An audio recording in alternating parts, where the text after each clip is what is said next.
A Christmas Carol by Charles Dickens. Preface.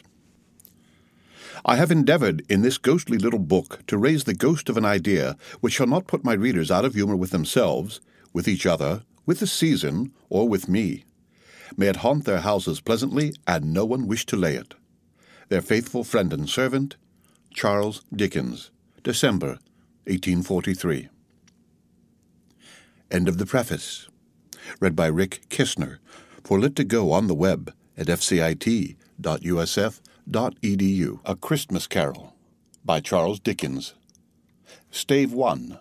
Marley's Ghost. Marley was dead, to begin with. There is no doubt whatever about that. The register of his burial was signed by the clergyman, the clerk, the undertaker, and the chief mourner. Scrooge signed it, and Scrooge's name was good upon change for anything he chose to put his hand to. Old Marley was as dead as a doornail. Mind, I don't mean to say that I know of my own knowledge what there is particularly dead about a doornail. I might have been inclined myself to regard a coffin-nail as the deadliest piece of ironmongery in the trade. But the wisdom of our ancestors is in the simile, and my unhallowed hands shall not disturb it, or the country's done for. You will therefore permit me to repeat, emphatically, that Marley was as dead as a doornail. Scrooge knew he was dead?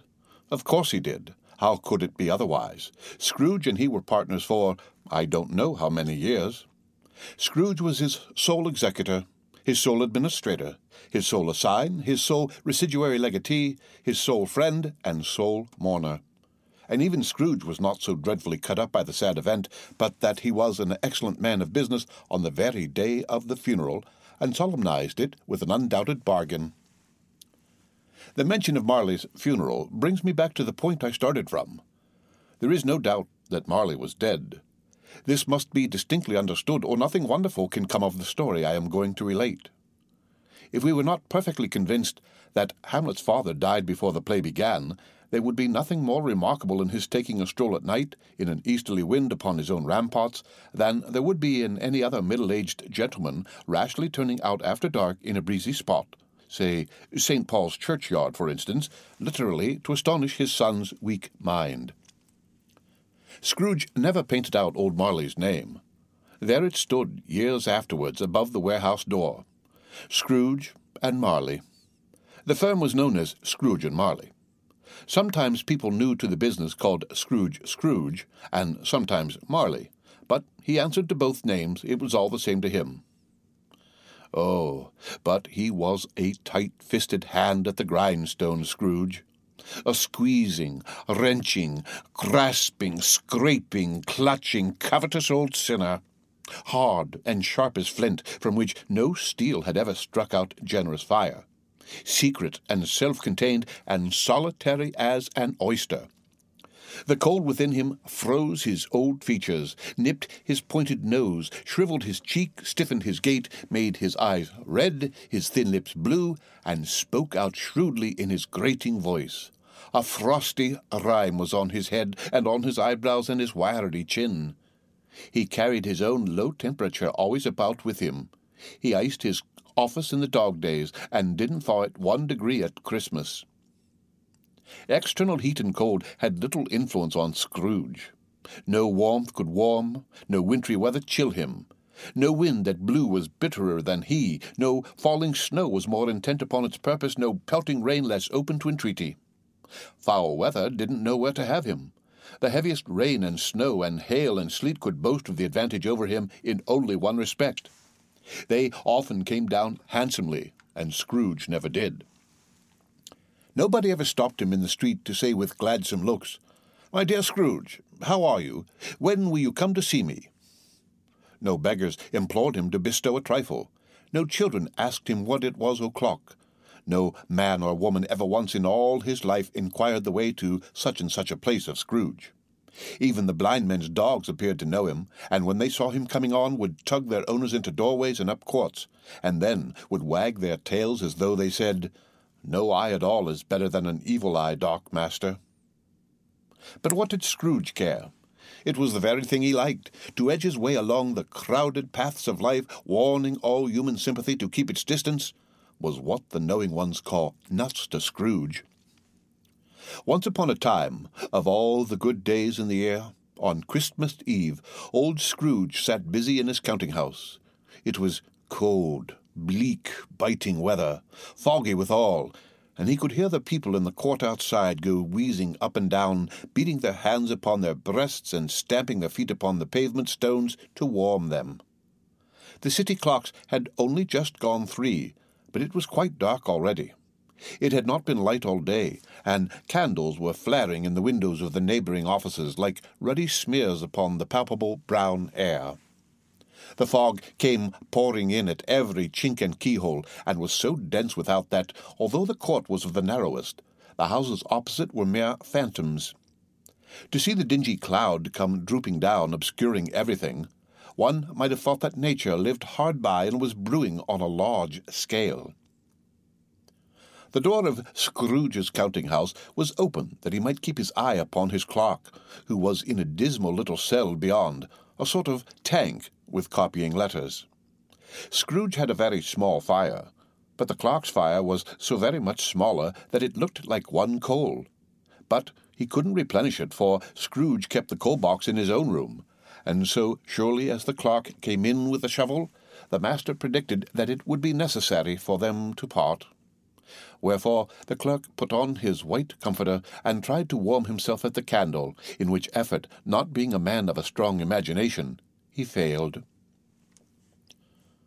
"A Merry Christmas, Uncle! God save you!" cried a cheerful voice. It was the voice of Scrooge's nephew, who came upon him so quickly that this was the first intimation he had of his approach. "Bah!" said Scrooge. "Humbug!" He had so heated himself with rapid walking in the fog and frost, this nephew of Scrooge's, that he was all in a glow. His face was ruddy and handsome, his eyes sparkled, and his breath smoked again. "Christmas? A humbug, Uncle!" said Scrooge's nephew. "You don't mean that, I am sure."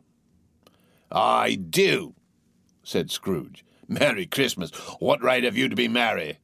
What reason have you to be merry? You're poor enough." "Come, then," returned the nephew gaily. "What right have you to be dismal? What reason have you to be morose? You're rich enough." Scrooge, having no better answer ready on the spur of the moment, said, "Bah!" again, and followed it up with, "Humbug!"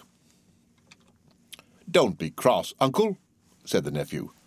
"What else can I be," returned the uncle, "when I live in such a world of fools as this Merry Christmas? Out upon Merry Christmas! What's Christmas time to you but a time for paying bills without money? A time for finding yourself a year older but not an hour richer? A time for balancing your books and having every item in 'em through a round dozen of months presented dead against you? If I could work my will," said Scrooge indignantly, "every idiot who goes about with Merry Christmas on his lips should be boiled with his own pudding and buried with a stake of holly through his heart, he should." "Uncle," pleaded the nephew. "Nephew," returned the uncle sternly, "keep Christmas in your own way, and let me keep it in mine." "Keep it?" repeated Scrooge's nephew. "But you don't keep it." "Let me leave it alone, then," said Scrooge. "Much good may it do you. Much good it has ever done you." "There are many things from which I might have derived good, by which I have not profited, I dare say," returned the nephew. "Christmas among the rest. But I am sure I have always thought of Christmas time, when it has come round, apart from the veneration due to its sacred name and origin, if anything belonging to it can be apart from that, as a good time, a kind, forgiving, charitable, pleasant time, the only time I know of in the long calendar of the year, when men and women seem by one consent to open their shut-up hearts freely, and to think of people below them as if they really were fellow passengers to the grave, and not another race of creatures bound on other journeys. And therefore, Uncle, though it has never put a scrap of gold or silver in my pocket, I believe that it has done me good and will do me good, and I say, God bless it." The clerk in the tank involuntarily applauded. Becoming immediately sensible of the impropriety, he poked the fire and extinguished the last frail spark forever. "Let me hear another sound from you," said Scrooge, "and you'll keep your Christmas by losing your situation." "You're quite a powerful speaker, sir," he added, turning to his nephew. "I wonder you don't go into Parliament." "Don't be angry, uncle. Come, dine with us tomorrow." Scrooge said that he would see him. Yes, indeed he did. He went the whole length of the expression, and said that he would see him in that extremity first. "But why?" cried Scrooge's nephew. "Why? Why did you get married?" said Scrooge. "Because I fell in love." "Because you fell in love," growled Scrooge, as if that were the only one thing in the world more ridiculous than a Merry Christmas. "Good afternoon." "Nay, uncle, but you never came to see me before that happened. Why give it as a reason for not coming now?" "Good afternoon," said Scrooge. "I want nothing from you. I ask nothing of you. Why cannot we be friends?" "Good afternoon," said Scrooge. "I am sorry with all my heart to find you so resolute. We have never had any quarrel to which I have been a party. But I have made the trial in homage to Christmas, and I'll keep my Christmas humour to the last. So, a Merry Christmas, uncle." "Good afternoon," said Scrooge. "And a Happy New Year." "Good afternoon," said Scrooge. His nephew left the room without an angry word, notwithstanding. He stopped at the outer door to bestow the greeting of the season on the clerk, who, cold as he was warmer than Scrooge, for he returned them cordially. "There's another fellow," muttered Scrooge, who overheard him. "My clerk, with 15 shillings a week and a wife and family, talking about a Merry Christmas. I'll retire to Bedlam." This lunatic, in letting Scrooge's nephew out, had let 2 other people in. They were portly gentlemen, pleasant to behold, and now stood with their hats off in Scrooge's office. They had books and papers in their hands, and bowed to him. "Scrooge and Marley's, I believe," said one of the gentlemen, referring to his list. "Have I the pleasure of addressing Mr. Scrooge or Mr. Marley?" "Mr. Marley has been dead these 7 years," Scrooge replied. "He died 7 years ago this very night." "We have no doubt his liberality is well represented by his surviving partner," said the gentleman, presenting his credentials. It certainly was, for they had been 2 kindred spirits. At the ominous word liberality, Scrooge frowned and shook his head and handed the credentials back. "At this festive time of the year, Mr. Scrooge," said the gentleman, taking up a pen, "it is more than usually desirable that we should make some slight provision for the poor and destitute who suffer greatly at the present time. Many thousands are in want of common necessaries. Hundreds of thousands are in want of common comforts, sir." "Are there no prisons?" asked Scrooge. "Plenty of prisons," said the gentleman, laying down the pen again. "And the union workhouses?" demanded Scrooge. "Are they still in operation?" "They are, still," returned the gentleman. "I wish I could say they were not." "The treadmill and the poor law are in full vigour, then?" said Scrooge. "Both very busy, sir." "Oh, I was afraid from what you said at first that something had occurred to stop them in their useful course," said Scrooge. "I'm very glad to hear it." "Under the impression that they scarcely furnish Christian cheer of mind or body to the multitude," returned the gentleman, "a few of us are endeavouring to raise a fund to buy the poor some meat and drink and means of warmth. We choose this time because it is a time of all others when want is keenly felt and abundance rejoices. What shall I put you down for?" "Nothing," Scrooge replied. "You wish to be anonymous?" "I wish to be left alone," said Scrooge. "Since you ask me what I wish, gentlemen, that is my answer. I don't make merry myself at Christmas, and I can't afford to make idle people merry. I help to support the establishments I have mentioned. They cost enough, and those who are badly off must go there." "Many can't go there, and many would rather die." "If they would rather die," said Scrooge, "they had better do it and decrease the surplus population. Besides, excuse me, I don't know that." "But you might know it," observed the gentleman. "It's not my business," Scrooge returned. "It's enough for a man to understand his own business, and not to interfere with other people's. Mine occupies me constantly. Good afternoon, gentlemen." Seeing clearly that it would be useless to pursue their point, the gentlemen withdrew. Scrooge resumed his labours with an improved opinion of himself, and in a more facetious temper than was usual with him. Meanwhile, the fog and darkness thickened so that people ran about with flaring links, proffering their services to go before horses and carriages and conduct them on their way. The ancient tower of a church, whose gruff old bell was always peeping slyly down at Scrooge out of a Gothic window in the wall, became invisible, and struck the hours and quarters in the clouds with tremulous vibrations afterwards, as if its teeth were chattering in its frozen head up there. The cold became intense. In the main street at the corner of the court, some labourers were repairing the gas pipes, and had lighted a great fire in a brazier, round which a party of ragged men and boys were gathered, warming their hands and winking their eyes before the blaze and rapture. The water-plug being left in solitude, its overflowings sullenly congealed and turned to misanthropic ice.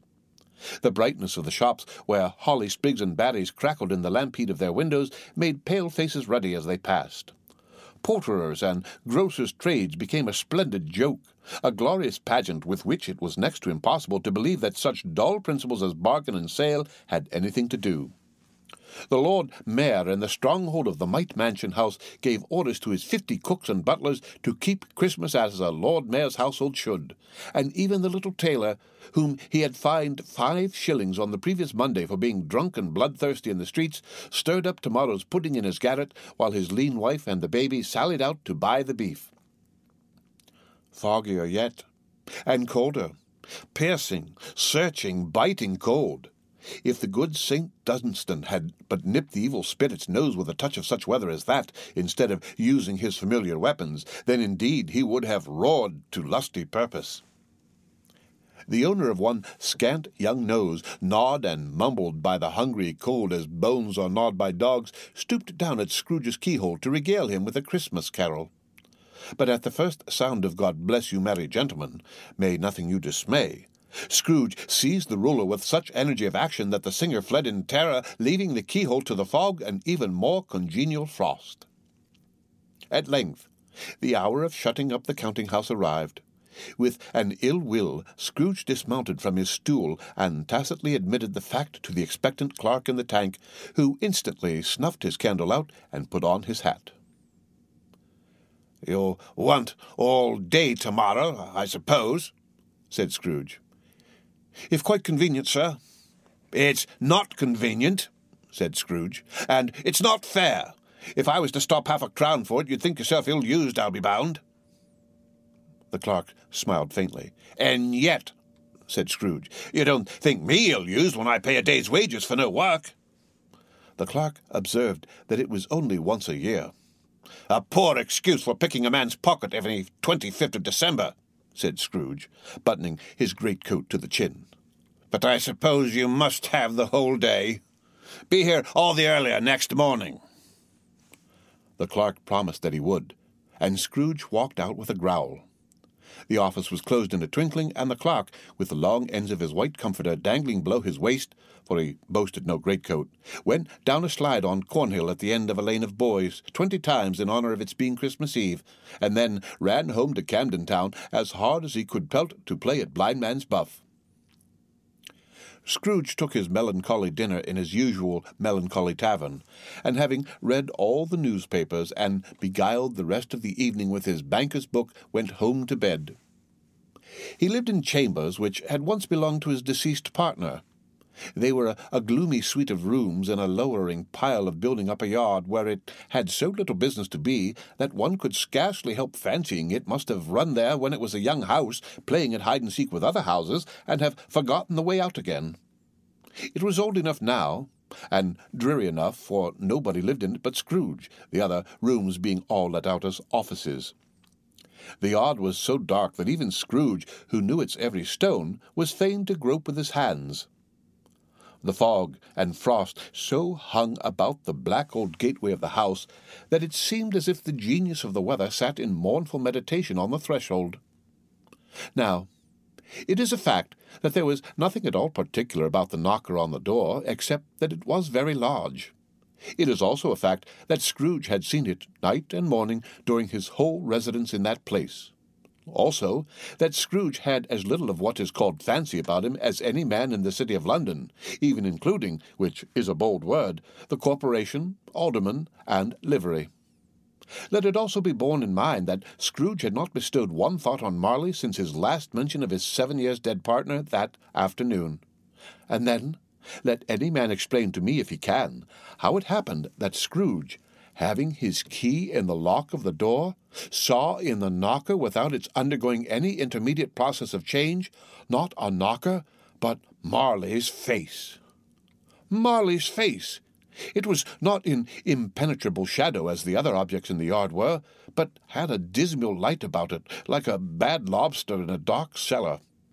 It was not angry or ferocious, but looked at Scrooge as Marley used to look, with ghostly spectacles turned up upon its ghostly forehead. The hair was curiously stirred as if by breath or hot air, and though the eyes were wide open, they were perfectly motionless. That and its livid colour made it horrible, but its horror seemed to be in spite of the face and beyond its control rather than a part of its own expression. As Scrooge looked fixedly at this phenomenon, it was a knocker again. To say that he was not startled, or that his blood was not conscious of a terrible sensation to which it had been a stranger from infancy, would be untrue. But he put his hand upon the key he had relinquished, turned it sturdily, walked in, and lighted his candle. He did pause with a moment's irresolution before he shut the door, and he did look cautiously behind it first, as if he half expected to be terrified with the sight of Marley's pigtail sticking out into the hall. But there was nothing on the back of the door, except the screws and nuts that held the knocker on, so he said, "Puh, puh," and closed it with a bang. The sound resounded through the house like thunder. Every room above, and every cask in the wine merchant's cellars below, appeared to have a separate peal of echoes of its own. Scrooge was not a man to be frightened by echoes. He fastened the door, and walked across the hall, and up the stairs, slowly too, trimming his candle as he went. You may talk vaguely about driving a coach and six up a good old flight of stairs, or through a bad young Act of Parliament, but I mean to say that you might have got a hearse up that staircase and taken it broadwise, with the splinter bar towards the wall and the door towards the balustrades, and done it easy. There was plenty of width for that, and room to spare, which is perhaps the reason why Scrooge thought he saw a locomotive hearse going on before him in the gloom. Half a dozen gas lamps out of the street wouldn't have lighted the entry too well, so you may suppose that it was pretty dark with Scrooge's dip. Up Scrooge went, not caring a button for that. Darkness is cheap, and Scrooge liked it, but before he shut his heavy door, he walked through his rooms to see that all was right. He had just enough recollection of the face to desire to do that. Sitting-room, bedroom, lumber-room, all as they should be. Nobody under the table, nobody under the sofa, a small fire in the grate, spoon and basin ready, and the little saucepan of gruel — Scrooge has a cold in his head — upon the hob. Nobody under the bed, nobody in the closet, nobody in his dressing-gown, which was hanging up in a suspicious attitude against the wall. Lumber-room as usual. Old fire-guard, old shoes, 2 fish-baskets, washing-stand on 3 legs, and a poker. Quite satisfied, he closed his door and locked himself in. Double-locked himself in, which was not his custom. Thus secured against surprise, he took off his cravat, put on his dressing-gown and slippers and his nightcap, and sat down before the fire to take his gruel. It was a very low fire indeed, nothing on such a bitter night.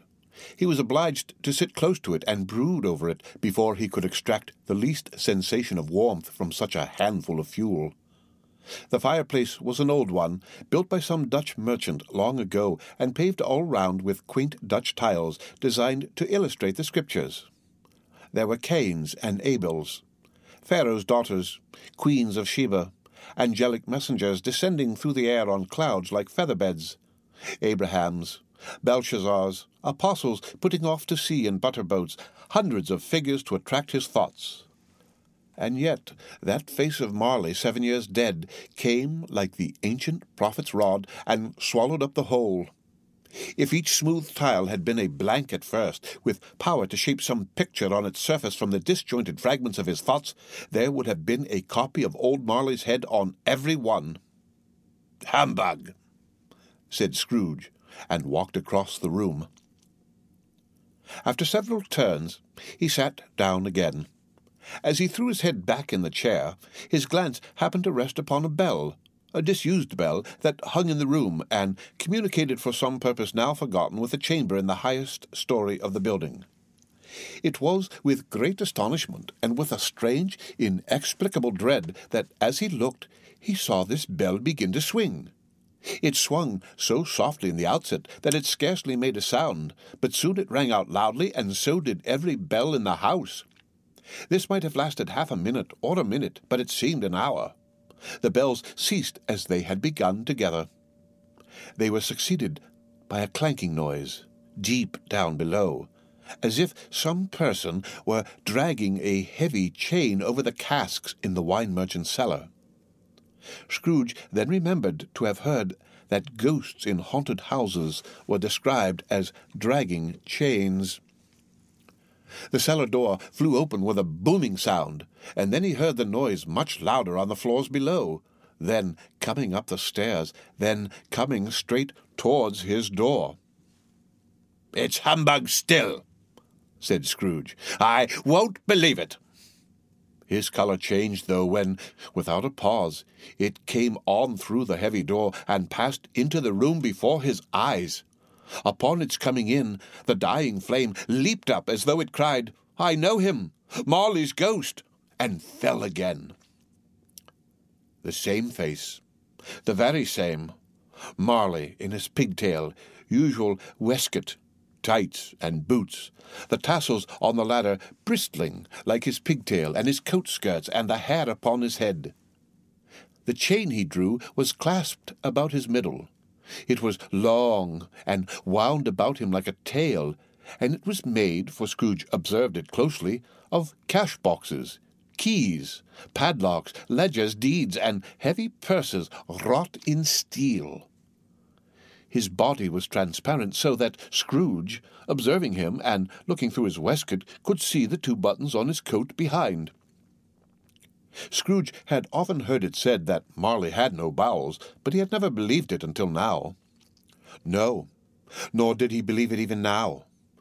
Though he looked the phantom through and saw it standing before him, though he felt the chilling influence of its death-cold eyes and marked the very texture of the folded kerchief bound about its head and chin, which wrapper he had not observed before, he was still incredulous and fought against his senses. "How now?" said Scrooge, caustic and cold as ever. "What do you want with me?" "Much." Marley's voice, no doubt about it. "Who are you?" "Ask me who I was." "Who were you, then?" said Scrooge, raising his voice. "You're particular for a shade," he was going to say, to a shade, but substituted this as more appropriate. "In life, I was your partner, Jacob Marley." Can you sit down?" asked Scrooge, looking doubtfully at him. "I can." "Well, do it then." Scrooge asked the question because he didn't know whether a ghost so transparent might find himself in a condition to take a chair, and felt that, in the event of its being impossible, it might involve the necessity of an embarrassing explanation. But the ghost sat down on the opposite side of the fireplace as if he were quite used to it. "You don't believe in me?" observed the ghost. "I don't," said Scrooge. "What evidence would you have of my reality beyond that of your senses?" "I don't know," said Scrooge. "Why do you doubt your senses?" "Because," said Scrooge, "a little thing affects them. A slight disorder of the stomach makes them cheats. You may be an undigested bit of beef, A blot of mustard, a crumb of cheese, a fragment of an underdone potato. Yes, there's more of gravy than of grave about you, whatever you are." Scrooge was not much in the habit of cracking jokes, nor did he feel in his heart by any means waggish then. The truth is that he tried to be smart as a means of distracting his own attention and keeping down his terror, for the spectre's voice disturbed the very marrow in his bones. To sit staring at those fixed, glazed eyes in silence for a moment would play, Scrooge felt, the very deuce with him. There was something very awful, too, in the spectre's being provided with an infernal atmosphere of its own. Scrooge could not feel it himself, but this was clearly the case, for though the ghost sat perfectly motionless, its hair and skirts and tassels were still agitated as by the hot vapour from an oven. You see this toothpick?" said Scrooge, returning quickly to the charge, for the reason just assigned, and wishing, though it were only for a second, to divert the vision's stony gaze from himself. "I do," replied the ghost. "You're not looking at it," said Scrooge. "But I see it," said the ghost, "notwithstanding." "Well," returned Scrooge, "I have but to swallow this, and be for the rest of my days persecuted by a legion of goblins, all of my own creation. Humbug, I tell you! Humbug!"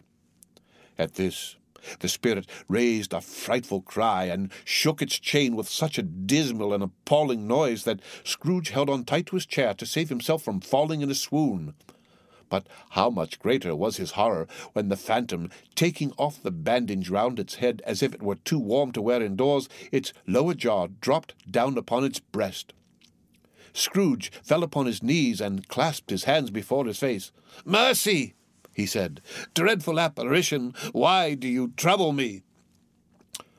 "Man of the worldly mind," replied the ghost, "do you believe in me or not?" "I do," said Scrooge. "I must. But why do spirits walk the earth, and why do they come to me?" "It is required of every man," the ghost returned, "that the spirit within him should walk abroad among his fellow men, and travel far and wide. And if that spirit goes not forth in life, it is condemned to do so after death. It is doomed to wander through the world, oh, woe is me, and witness what it cannot share, but might have shared on earth, and turned to happiness." Again the spectre raised a cry, and shook its chain, and wrung its shadowy hands. "You are fettered," said Scrooge, trembling. "Tell me why." "I wear the chain I forged in life," replied the ghost. "I made it link by link, and yard by yard. I girded it on of my own free will, and of my own free will I wore it. Is its pattern strange to you?" Scrooge trembled more and more. "Or would you know," pursued the ghost, "the weight and length of the strong coil you bear yourself? It was full as heavy and as long as this 7 Christmas Eves ago. You have laboured on it since. It is a ponderous chain."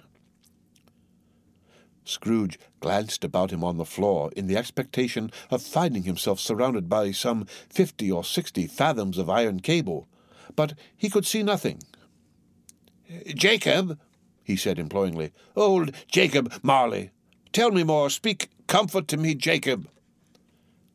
"I have none to give," the ghost replied. "It comes from other regions, Ebenezer Scrooge, and is conveyed by other ministers to other kinds of men. Nor can I tell you what I would. A very little more is all permitted to me. I cannot rest. I cannot stay. I cannot linger anywhere. My spirit never walked beyond our counting-house. Mark me. In life, my spirit never roved beyond the narrow limits of our money-changing hole, and weary journeys lie before me." It was a habit with Scrooge, whenever he became thoughtful, to put his hands in his breeches pockets. Pondering on what the ghost had said, he did so now, but without lifting up his eyes or getting off his knees. "You must have been very slow about it, Jacob," Scrooge observed in a businesslike manner, though with humility and deference. "Slow?" the ghost repeated. 7 years dead," mused Scrooge, "and travelling all the time?" "The whole time," said the ghost. "No rest, no peace, incessant torture of remorse." "You travel fast?" said Scrooge. "On the wings of the wind," replied the ghost. "You might have got over a great quantity of ground in 7 years," said Scrooge. The ghost, on hearing this, set up another cry, and clanked its chain so hideously in the dead silence of the night that the ward would have been justified in indicting it for a nuisance. "Oh, captive, bound, and double-ironed," cried the phantom, "not to know that ages of incessant labour by immortal creatures for this earth must pass into eternity before the good of which it is susceptible is all developed. Not to know that any Christian spirit, working kindly in its little sphere, whatever it may be, will find its mortal life too short for its vast means of usefulness. Not to know that no space of regret can make amends for one's life's opportunities misused. Yet such was I. Oh, such was I." "But you were always a good man of business, Jacob," faltered Scrooge, who now began to apply this to himself. "Business!" cried the ghost, wringing its hands again. "Mankind was my business. The common welfare was my business. Charity, mercy, forbearance, and benevolence were all my business. The dealings of my trade were but a drop of water in the comprehensive ocean of my business." It held up its chain at arm's length, as if that were the cause of all its unavailing grief, and flung it heavily upon the ground again. "At this time of the rolling year," the spectre said, "I suffer most. Why did I walk through crowds of fellow beings with my eyes turned down, and never raise them to that blessed star which led the wise men to a poor abode? Were there no poor homes to which its light would have conducted me?" Scrooge was very much dismayed to hear the spectre going on at this rate, and began to quake exceedingly. "Hear me," cried the ghost. "My time is nearly gone." "I will," said Scrooge, "but don't be hard upon me. Don't be flowery, Jacob, pray." "How is it that I appear before you in a shape that you can see I may not tell? I have sat invisible beside you many and many a day." It was not an agreeable idea. Scrooge shivered and wiped the perspiration from his brow. "That is no light part of my penance," pursued the ghost. "I am here tonight to warn you that you have yet a chance and hope of escaping my fate, a chance and hope of my procuring Ebenezer." "You were always a good friend to me," said Scrooge. "Thank ye." "You will be haunted," resumed the ghost, "by 3 spirits." Scrooge's countenance fell almost as low as the ghost's had done. "Is that the chance and hope you mentioned, Jacob?" he demanded in a faltering voice. "It is." I think I'd rather not," said Scrooge. "Without their visits," said the ghost, "you cannot hope to shun the path I tread. Expect the first tomorrow when the bell tolls 1. "Couldn't I take 'em all at once and have it over, Jacob?" hinted Scrooge. "Expect the second on the next night at the same hour, the third upon the next night when the last stroke of 12 has ceased to vibrate.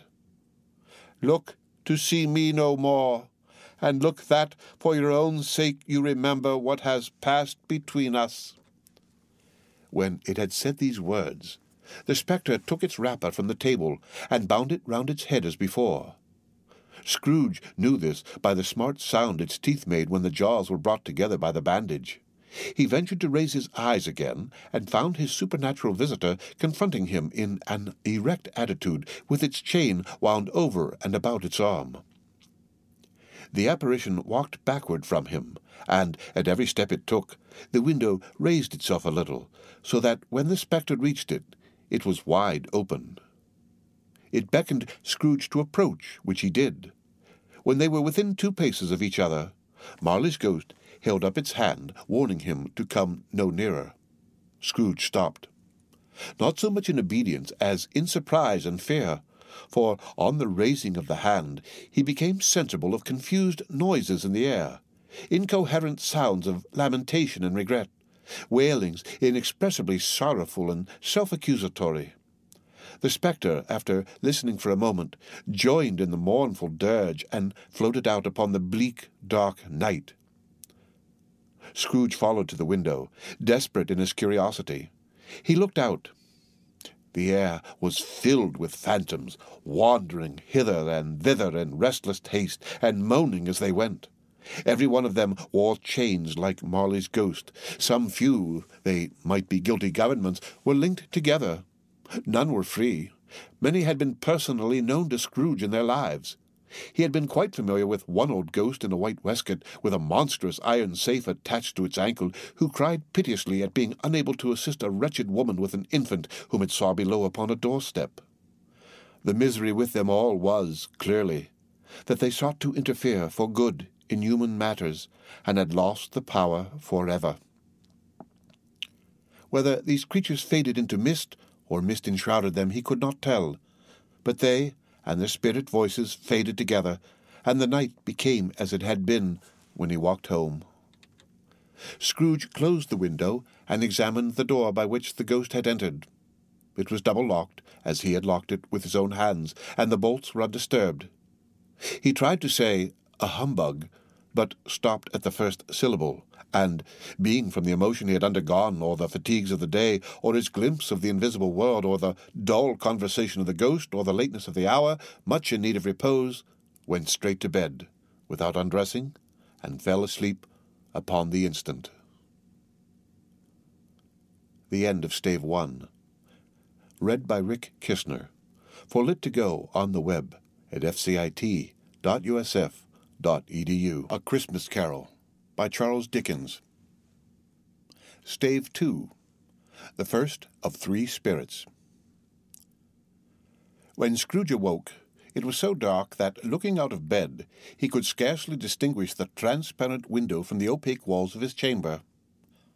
He was endeavouring to pierce the darkness with his ferret eyes when the chimes of a neighbouring church struck the 4 quarters, so he listened for the hour. To his great astonishment, the heavy bell went on from 6 to 7, and from 7 to 8, and regularly up to 12, then stopped. 12? It was past 2 when he went to bed. The clock was wrong. An icicle must have got into the works. 12. He touched the spring of his repeater to correct this most preposterous clock. Its rapid little pulse beat 12 and stopped.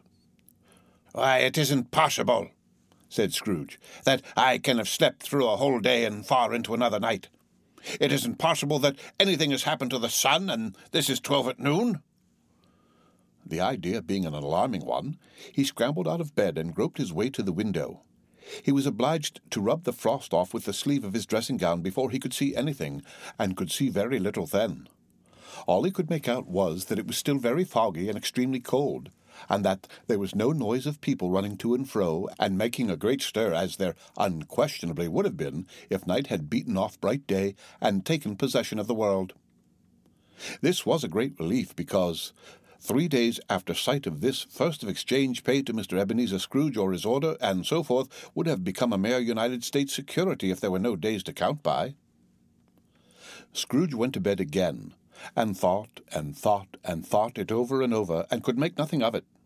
The more he thought, the more perplexed he was, and the more he endeavoured not to think, the more he thought Marley's ghost bothered him exceedingly. Every time he resolved within himself, after mature inquiry, that it was all a dream, his mind flew back, like a strong spring released, to its first position and presented the same problem to be worked all through. Was it a dream or not?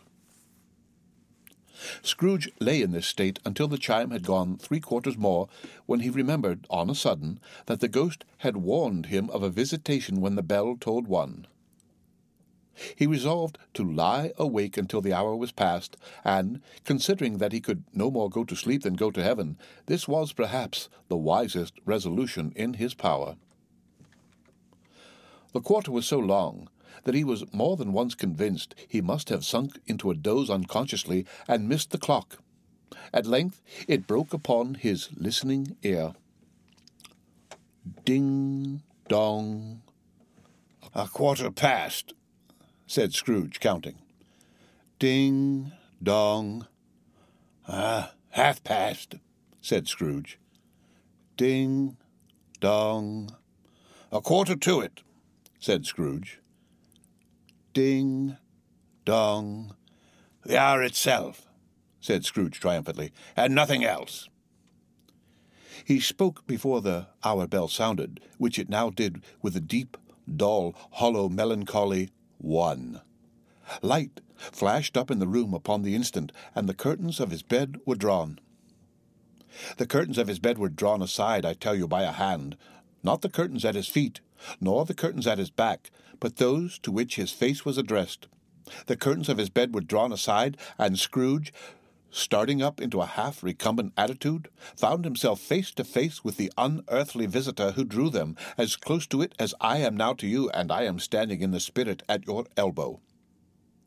It was a strange figure, like a child, yet not so like a child as like an old man, viewed through some supernatural medium which gave him the appearance of having receded from the view, and being diminished to a child's proportions. Its hair, which hung about its neck and down its back, was white as if with age, and yet the face had not a wrinkle in it, and the tenderest bloom was on the skin. The arms were very long and muscular, the hands the same, as if its hold were of uncommon strength. Its legs and feet, most delicately formed, were, like those upper members, bare. It wore a tunic of the purest white, and round its waist was bound a lustrous belt, the sheen of which was beautiful. It held a branch of fresh green holly in its hand, and, in singular contradiction of that wintry emblem, had its dress trimmed with summer flowers. But the strangest thing about it was that from the crown of its head there sprung a bright, clear jet of light by which all this was visible, and which was doubtless the occasion of its using, in its duller moments, a great extinguisher for a cap, which it now held under its arm. Even this, though, when Scrooge looked at it with increasing steadiness, was not its strangest quality, for as its belt sparkled and glittered, now in one part, and now in another, and what was light one instant, at another time was dark, so the figure itself fluctuated in its distinctness, now being a thing with one arm, now with one leg, now with 20 legs, now a pair of legs without a head, now a head without a body, of which dissolving parts no outline would be visible in the dense gloom wherein they melted away. And, in the very wonder of this, it would be itself again, distinct and clear as ever. "Are you the spirit, sir, whose coming was foretold to me?" asked Scrooge. "I am." The voice was soft and gentle, singularly low, as if, instead of being so close beside him, it were at a distance. "Who and what are you?" Scrooge demanded. "I am the ghost of Christmas past." "Long past?" inquired Scrooge, observant of its dwarfish stature. "No, your past." Perhaps Scrooge could not have told anybody why, if anybody could have asked him, but he had a special desire to see the spirit in his cap, and begged him to be covered. "What?" exclaimed the ghost. "Would you so soon put out with worldly hands the light I give? Is it not enough that you are one of those whose passions made this cap, and forced me through whole trains of years to wear it low upon my brow? Scrooge reverently disclaimed all intention to offend, or any knowledge of having wilfully bonneted the spirit at any period of his life. He then made bold to inquire what business brought him there. "Your welfare," said the ghost. Scrooge expressed himself much obliged, but could not help thinking that a night of unbroken rest would have been more conducive to that end. The spirit must have heard him thinking, for it said immediately, "Your reclamation, then. Take heed." It put out its strong hand as it spoke, and clasped him gently by the arm. "Rise, and walk with me." It would have been in vain for Scrooge to plead that the weather and the hour were not adapted to pedestrian purposes, that bed was warm and the thermometer a long way below freezing, that he was clad but lightly in his slippers, dressing-gown, and nightcap, and that he had a cold upon him at that time. The grasp, though gentle as a woman's hand, was not to be resisted. He rose, but finding that the spirit made towards the window, clasped his robe in supplication. "I am mortal," Scrooge remonstrated, "and liable to fall." "Bear but a touch of my hand there," said the spirit, laying it upon his heart, "and you shall be upheld in more than this." As the words were spoken, they passed through the wall and stood upon an open country road with fields on either hand. The city had entirely vanished. Not a vestige of it was to be seen. The darkness and the mist had vanished with it, for it was a clear, cold winter day, with snow upon the ground. "Good heaven!" said Scrooge, clasping his hands together as he looked about him. "I was bred in this place. I was a boy here." The spirit gazed upon him mildly. Its gentle touch, though it had been light and instantaneous, appeared still present to the old man's sense of feeling. He was conscious of 1,000 odors floating in the air, each one connected with 1,000 thoughts and hopes and joys and cares long, long forgotten. "Your lip is trembling," said the ghost. "And what is that upon your cheek?" Scrooge muttered with an unusual catching in his voice that it was a pimple, and begged the ghost to lead him where he would. "You recollect the way?" inquired the spirit. "Remember it?" cried Scrooge with fervour. "I could walk it blindfold." "Strange to have forgotten it for so many years," observed the ghost. "Let us go on." They walked along the road. Scrooge, recognizing every gate and post and tree, until a little market town appeared in the distance with its bridge, its church, and winding river. Some shaggy ponies now were seen trotting towards them with boys upon their backs, who called to other boys in country gigs and carts driven by farmers. All these boys were in great spirits, and shouted to each other until the broad fields were so full of merry music that the crisp air laughed to hear it. "These are but shadows of the things that have been," said the ghost. "They have no consciousness of us." The jocund travellers came on, and as they came, Scrooge knew and named them every one. Why was he rejoiced beyond all bounds to see them? Why did his cold eye glisten and his heart leap up as they went past? Why was he filled with gladness when he heard them give each other Merry Christmas as they parted at crossroads and byways for their several homes? What was Merry Christmas to Scrooge? Out upon Merry Christmas, what good had it ever done to him? "The school is not quite deserted," said the ghost. "A solitary child, neglected by his friends, is left there still." Scrooge said he knew it, and he sobbed. They left the high road by a well-remembered lane, and soon approached a mansion of dull red brick, with a little weathercock-surmounted cupola on the roof and a bell hanging in it. It was a large house, but one of broken fortunes, for the spacious offices were little used. Their walls were damp and mossy, their windows broken, and their gates decayed. Fowls clucked and strutted in the stables, and the coach-houses and sheds were overrun with grass. Nor was it more retentive of its ancient state within, for entering the dreary hall and glancing through the open doors of many rooms, they found them poorly furnished, cold, and vast. There was an earthy savour in the air, a chilly bareness in the place, which associated itself somehow with too much getting up by candlelight and not too much to eat. They went, the ghost and Scrooge, across the hall, to a door at the back of the house. It opened before them and disclosed a long, bare, melancholy room, made barer still by lines of plain deal forms and desks. At one of these a lonely boy was reading near a feeble fire, and Scrooge sat down upon a form and wept to see his poor, forgotten self as he used to be. Not a latent echo in the house, not a squeak and scuffle from the mice behind the panelling, not a drip from the half-thawed water-spout in the dooryard behind, not a sigh among the leafless boughs of one despondent poplar, not the idle swinging of an empty storehouse door, no, not a clicking in the fire, but fell upon the heart of Scrooge with a softening influence and gave a freer passage to his tears. The spirit touched him on the arm and pointed to his younger self, intent upon his reading. Suddenly, a man in foreign garments, wonderfully real and distinct to look at, stood outside the window with an axe stuck in his belt and leading an ass laden with wood by the bridle. "Why, it's Ali Baba!" Scrooge exclaimed in ecstasy. "It's dear old honest Ali Baba. Yes, I know.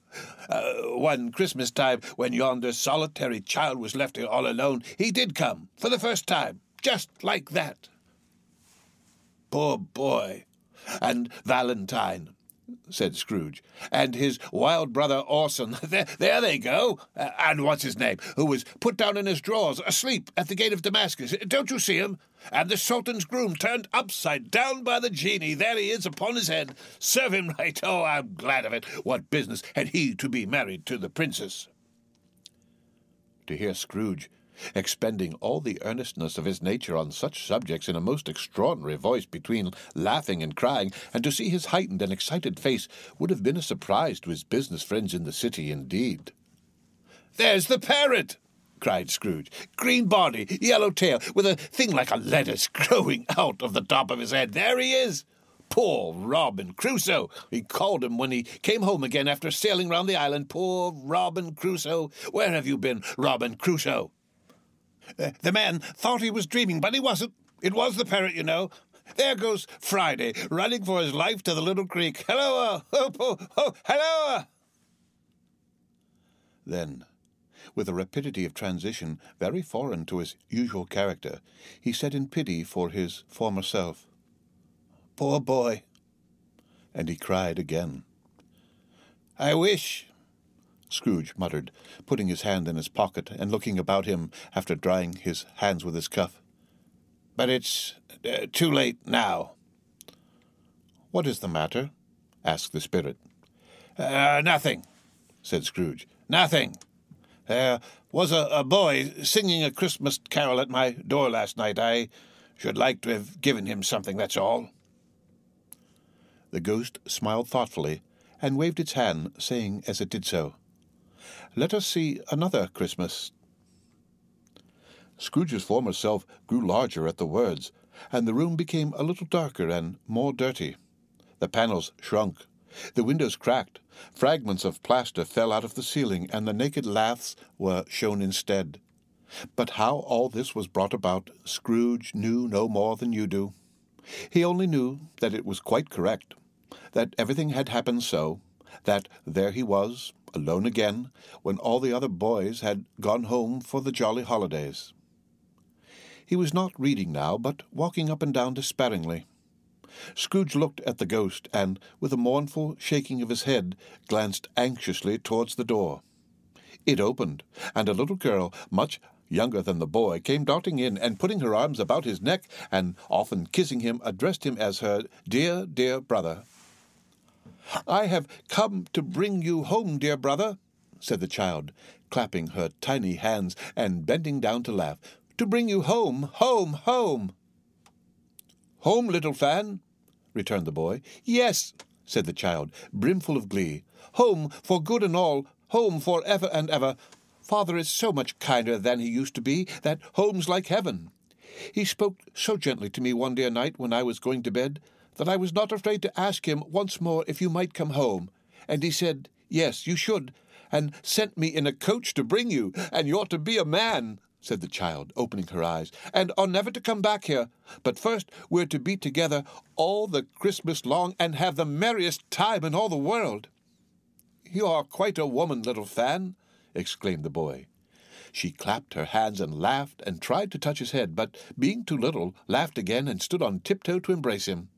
Then she began to drag him in her childish eagerness towards the door, and he, not loathing to go, accompanied her. A terrible voice in the hall cried, "Bring down Master Scrooge's box there!" And in the hall appeared the schoolmaster himself, who glared on Master Scrooge with a ferocious condescension, and threw him into a dreadful state of mind by shaking hands with him. He then conveyed him and his sister into the veriest old well of a shivering best parlour that ever was seen, where the maps upon the wall and the celestial and terrestrial globes in the windows were waxy with cold. Here he produced a decanter of curiously light wine and a block of curiously heavy cake, and administered installments of those dainties to the young people, at the same time sending out a meagre servant to offer a glass of something to the post-boy, who answered that he thanked the gentleman, but if it was the same tap as he had tasted before, he had rather not. Master Scrooge's trunk being by this time tied on to the top of the chaise, the children bade the schoolmaster good-bye right willingly, and, getting into it, drove gaily down the garden sweep, the quick wheels dashing the hoar-frost and snow from off the dark leaves of the evergreens like spray. "Always a delicate creature, whom a breath might have withered," said the ghost, "but she had a large heart." "So she had," cried Scrooge. "You're right. I will not gainsay it, Spirit. God forbid." "She died a woman," said the ghost, "and had, as I think, children." "One child," Scrooge returned. "True," said the ghost. "Your nephew." Scrooge seemed uneasy in his mind, and answered briefly, "Yes." Although they had but that moment left the school behind them, they were now in the busy thoroughfares of a city, where shadowy passengers passed and repassed, where shadowy carts and coaches battled for the way, and all the strife and tumult of a real city were. It was made plain enough by the dressing of the shops that here too it was Christmas time again, but it was evening, and the streets were lighted up. The ghost stopped at a certain warehouse door, and asked Scrooge if he knew it. "Know it?" said Scrooge. "Why, was I apprenticed here?" They went in. At sight of an old gentleman in a Welsh wig sitting behind such a high desk that if he had been 2 inches taller he must have knocked his head against the ceiling, Scrooge cried in great excitement, "Why, it's old Fezziwig! Oh, bless his heart! It's Fezziwig, alive again!" Old Fezziwig laid down his pen and looked up at the clock, which pointed to the hour of 7. He rubbed his hands, adjusted his capacious waistcoat, laughed all over himself from his shows to his organ of benevolence, and called out in a comfortable, oily, rich, fat, jovial voice, "Yo-ho there, Ebenezer! Dick!" Scrooge's former self, now grown a young man, came briskly in, accompanied by his fellow apprentice. "Dick Wilkins, to be sure!" said Scrooge to the ghost. "Bless me, yes, there he is. Oh, he was very much attached to me, was Dick. Poor Dick, dear, dear." "Yo-ho, my boys," said Fezziwig. "No more work tonight. Christmas Eve, Dick. Christmas, Ebenezer. Let's have the shutters up," cried old Fezziwig, with a sharp clap of his hand, "before a man can say Jack Robinson." You wouldn't believe how those two fellows went at it. They charged into the street with the shutters. 1, 2, 3, had 'em up in their places. 4, 5, 6, barred 'em and pinned 'em. 7, 8, 9, and came back before you could have got to 12, panting like racehorses. "Hilly-ho!" cried old Fezziwig, skipping down from the high desk with wonderful agility. "Clear away, my lads, and let's have lots of room here. Hilly-ho, Dick! Shut up, Ebenezer! Clear away!" Oh, there was nothing they wouldn't have cleared away, or couldn't have cleared away with old Fezziwig looking on. It was done in a minute. Every movable was packed off as if it were dismissed from public life for evermore. The floor was swept and watered, the lamps were trimmed, fuel was heaped upon the fire, and the warehouse was as snug and warm and dry and bright a ballroom as you would desire to see upon a winter's night. In came a fiddler with a music book, and went up to the lofty desk and made an orchestra of it, and tuned like 50 stomach aches. In came Mrs. Fezziwig, one vast substantial smile. In came the 3 Miss Fezziwigs, beaming and lovable. In came the 6 young followers whose hearts they broke. In came all the young men and women employed in the business. In came the housemaid with her cousin the baker. In came the cook with her brother's particular friend the milkman. In came the boy from over the way who was suspected of not having board enough from his master, trying to hide himself behind the girl from next door but one, who was proved to have had her ears pulled by her mistress. In they all came, one after another, some shyly, some boldly, some gracefully, some awkwardly, some pushing, some pulling. In they all came anyhow and everyhow. Away they all went, 20 couple at once, hands half round and back again the other way, down the middle and up again, round and round in various stages of affectionate grouping. The old top couple always turning up in the wrong place. New top couple starting off again as soon as they got there, all top couples at last, and not a bottom one to help them. When this result was brought about, old Fezziwig, clasping his hands to stop the dance, cried out, "Well done!" And the fiddler plunged his hot face into a pot of porter, especially provided for that purpose. But scorning rest upon his reappearance, he instantly began again, though there were no dancers yet, as if the other fiddler had been carried home exhausted on a shutter, and he were a brand-new man resolved to beat him out of sight or perish. There were more dances, and there were forfeits, and more dances, and there was cake, and there was negus, and there was a great piece of cold roast, and there was a great piece of cold boiled, and there were mince pies and plenty of beer. But the great effect of the evening came after the roast and boiled, when the fiddler, an artful dog, mind you, the sort of man who knew his business better than you or I could have told it to him, struck up Sir Roger de Coverley. Then old Fezziwig stood out to dance with Mrs. Fezziwig. Top couple, too, with a good stiff piece of work cut out for them. 3 or 4 and 20 pair of partners. People who were not to be trifled with. People who would dance and had no notion of walking. But if they had been twice as many, 4 times, old Fezziwig would have been a match for them, and so would Mrs. Fezziwig. As to her, she was worthy to be his partner in every sense of the term. If that's not high praise, tell me higher, and I'll use it. A positive light appeared to issue from Fezziwig's calves. They shone in every part of the dance like moons. You couldn't have predicted at any given time what would become of them next. And when old Fezziwig and Mrs. Fezziwig had gone all through the dance, advance and retire, hold hands with your partner, bow and curtsy, corkscrew, thread the needle, and back again to your place, Fezziwig cut so deftly that he appeared to wink with his legs, and came upon his feet again without a stagger. When the clock struck 11, this domestic ball broke up. Mr. and Mrs. Fezziwig took their stations, one on either side of the door, and shaking hands with every person individually as he or she went out, wished him or her a Merry Christmas. When everybody had retired but the 2 apprentices, they did the same to them, and thus the cheerful voices died away, and the lads were left to their beds, which were under a counter in the back shop. During the whole of this time, Scrooge had acted like a man out of his wits. His heart and soul were in the scene, and with his former self. He corroborated everything, remembered everything, enjoyed everything, and underwent the strangest agitation.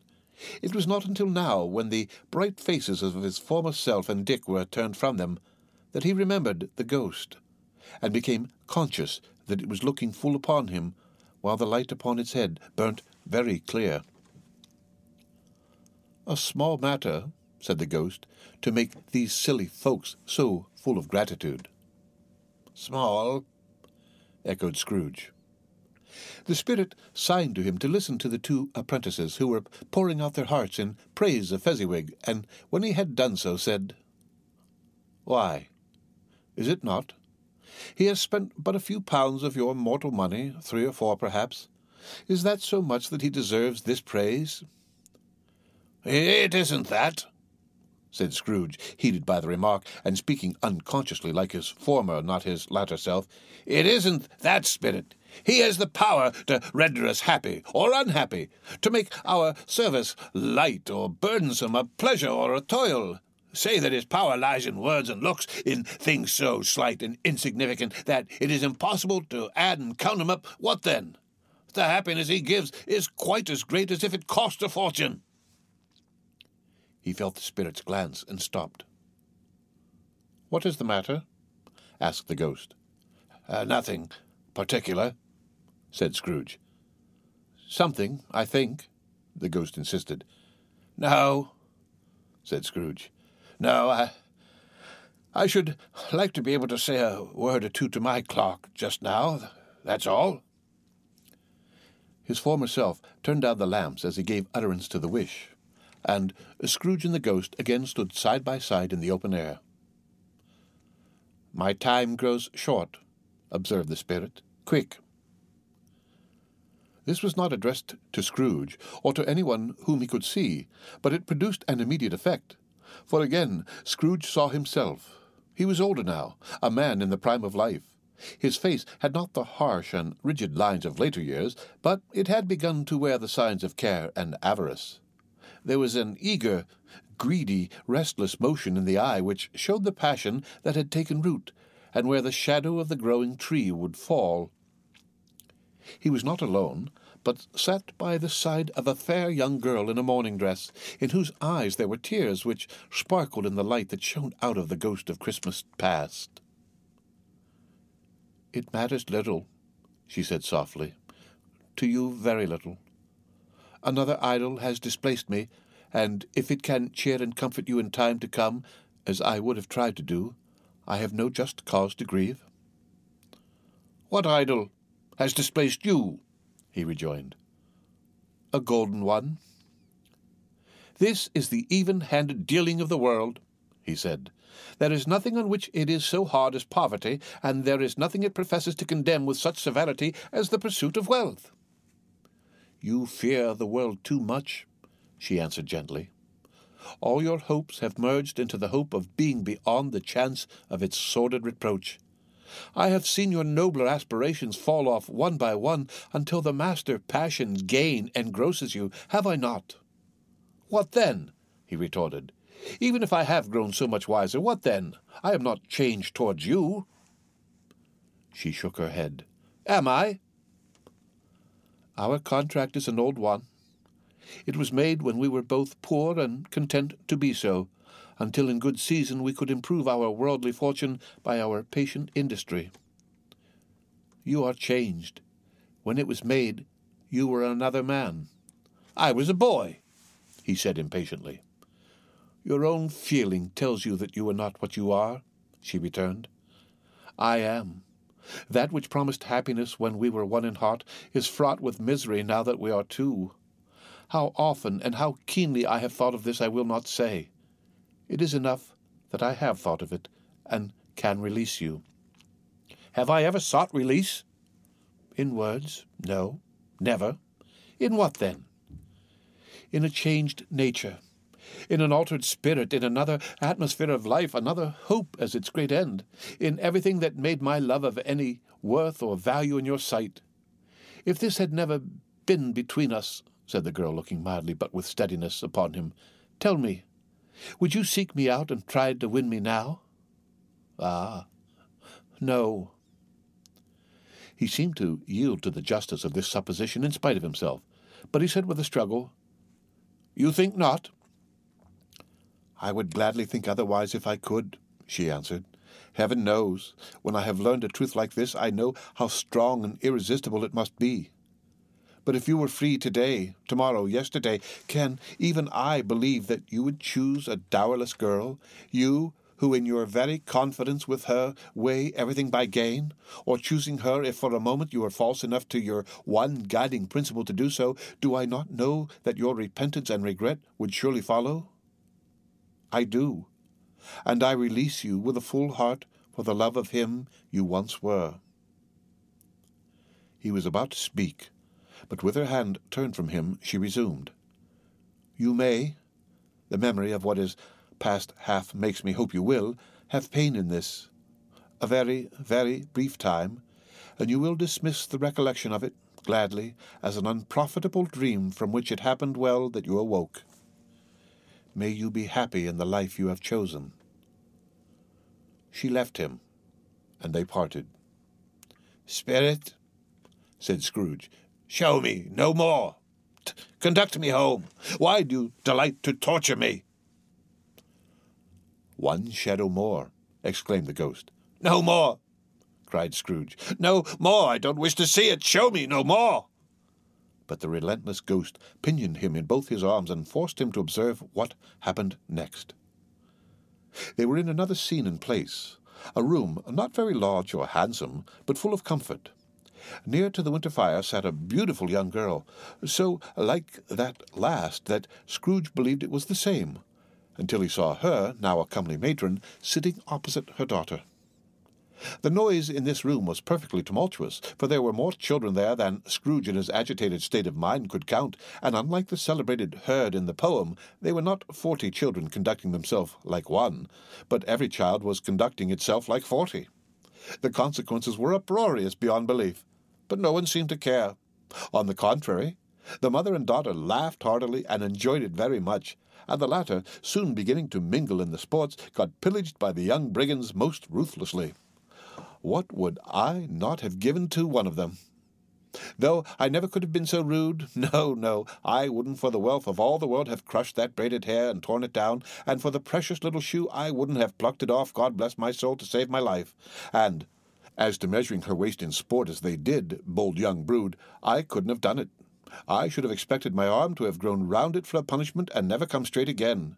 And yet I should have dearly liked, I own, to have touched her lips, to have questioned her, that she might have opened them, to have looked upon the lashes of her downcast eyes, and never raised a blush, to have let loose waves of hair, an inch of which would be a keepsake beyond price. In short, I should have liked, I do confess, to have had the lightest license of a child, and yet to have been man enough to know its value. But now a knocking at the door was heard, and such a rush immediately ensued that she, with laughing face and plundered dress, was borne towards it in the centre of a flushed and boisterous group, just in time to greet the father, who came home attended by a man laden with Christmas toys and presents. Then the shouting and the struggling and the onslaught that was made on the defenceless porter. The scaling him with chairs for ladders, to dive into his pockets, to spoil him of brown paper parcels, hold on tight by his cravat, hug him round the neck, pommel his back, and kick his legs in irrepressible affection. The shouts of wonder and delight with which the development of every package was received, the terrible announcement that the baby had been taken in the act of putting a doll's frying pan into its mouth, and was more than suspected of having swallowed a fictitious turkey glued on a wooden platter. The immense relief of finding this a false alarm. The joy and gratitude and ecstasy, they are all indescribable alike. It is enough that by degrees the children and their emotions got out of the parlour, and by one stair at a time up to the top of the house, where they went to bed, and so subsided.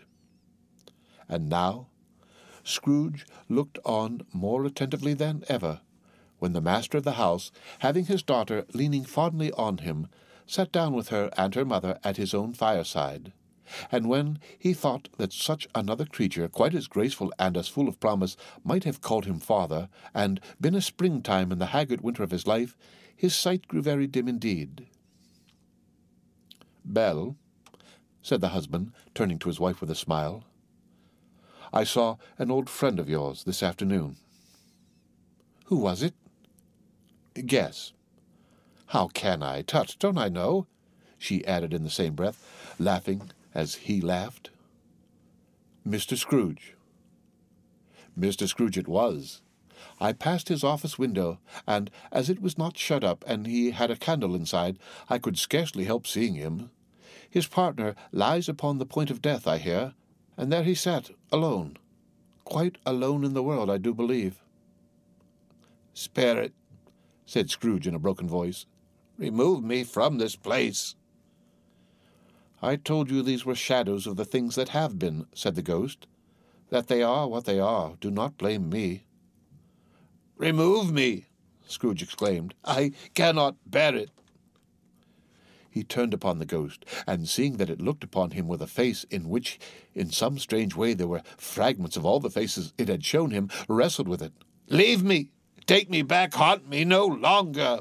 In the struggle, if that can be called a struggle in which the ghost, with no visible resistance on its part, was undisturbed by any effort of its adversary, Scrooge observed that its light was burning high and bright, and dimly connecting that with its influence over him, he seized the extinguisher cap, and by a sudden action pressed it down upon its head. The spirit dropped beneath it, so that the extinguisher covered its whole form. But though Scrooge pressed it down with all his force, he could not hide the light which streamed from under it in an unbroken flood upon the ground. He was conscious of being exhausted and overcome by an irresistible drowsiness, and, further, of being in his own bedroom. He gave the cap a parting squeeze, in which his hand relaxed, and had barely time to reel to bed before he sank into a heavy sleep. The end of Stave 2. Read by Rick Kistner for Lit to Go on the web at fcit.usf.edu. A Christmas Carol by Charles Dickens. Stave 3. The second of three spirits. Awaking in the middle of a prodigiously tough snore, and sitting up in bed to get his thoughts together, Scrooge had no occasion to be told that the bell was again upon the stroke of 1. He felt that he was restored to consciousness in the right nick of time, for the especial purpose of holding a conference with the second messenger dispatched to him through Jacob Marley's intervention. But, finding that he turned uncomfortably cold when he began to wonder which of his curtains this new spectre would draw back, he put them every one aside with his own hands, and lying down again established a sharp lookout all round the bed. For he wished to challenge the spirit on the moment of its appearance, and did not wish to be taken by surprise and made nervous. Gentlemen of the free and easy sort, who plume themselves on being acquainted with a move or two, and being usually equal to the time of day, express the wide range of their capacity for adventure by observing that they are good for anything from pitch and toss to manslaughter, between which opposite extremes, no doubt, there lies a tolerably wide and comprehensive range of subjects. Without venturing for Scrooge quite as heartily as this, I don't mind calling on you to believe that he was ready for a good broad field of strange appearances, and that nothing between a baby and a rhinoceros would have astonished him very much. Now, being prepared for almost anything, he was not by any means prepared for nothing, and consequently, when the bell struck 1 and no shape appeared, he was taken with a violent fit of trembling. 5 minutes, 10 minutes, a quarter of an hour went by, yet nothing came. All this time he lay upon his bed, the very core and centre of a blaze of ruddy light which streamed upon it when the clock proclaimed the hour, and which, being only light, was more alarming than a dozen ghosts, as he was powerless to make out what it meant, or would be at, and was sometimes apprehensive that he might be at that very moment an interesting case of spontaneous combustion, without having the consolation of knowing it. At last, however, he began to think, as you or I would have thought at first, for it is always the person not in the predicament who knows what ought to have been done in it, and would unquestionably have done it too. At last, I say, he began to think that the source and secret of this ghostly light might be in the adjoining room, from whence, on further tracing it, it seemed to shine.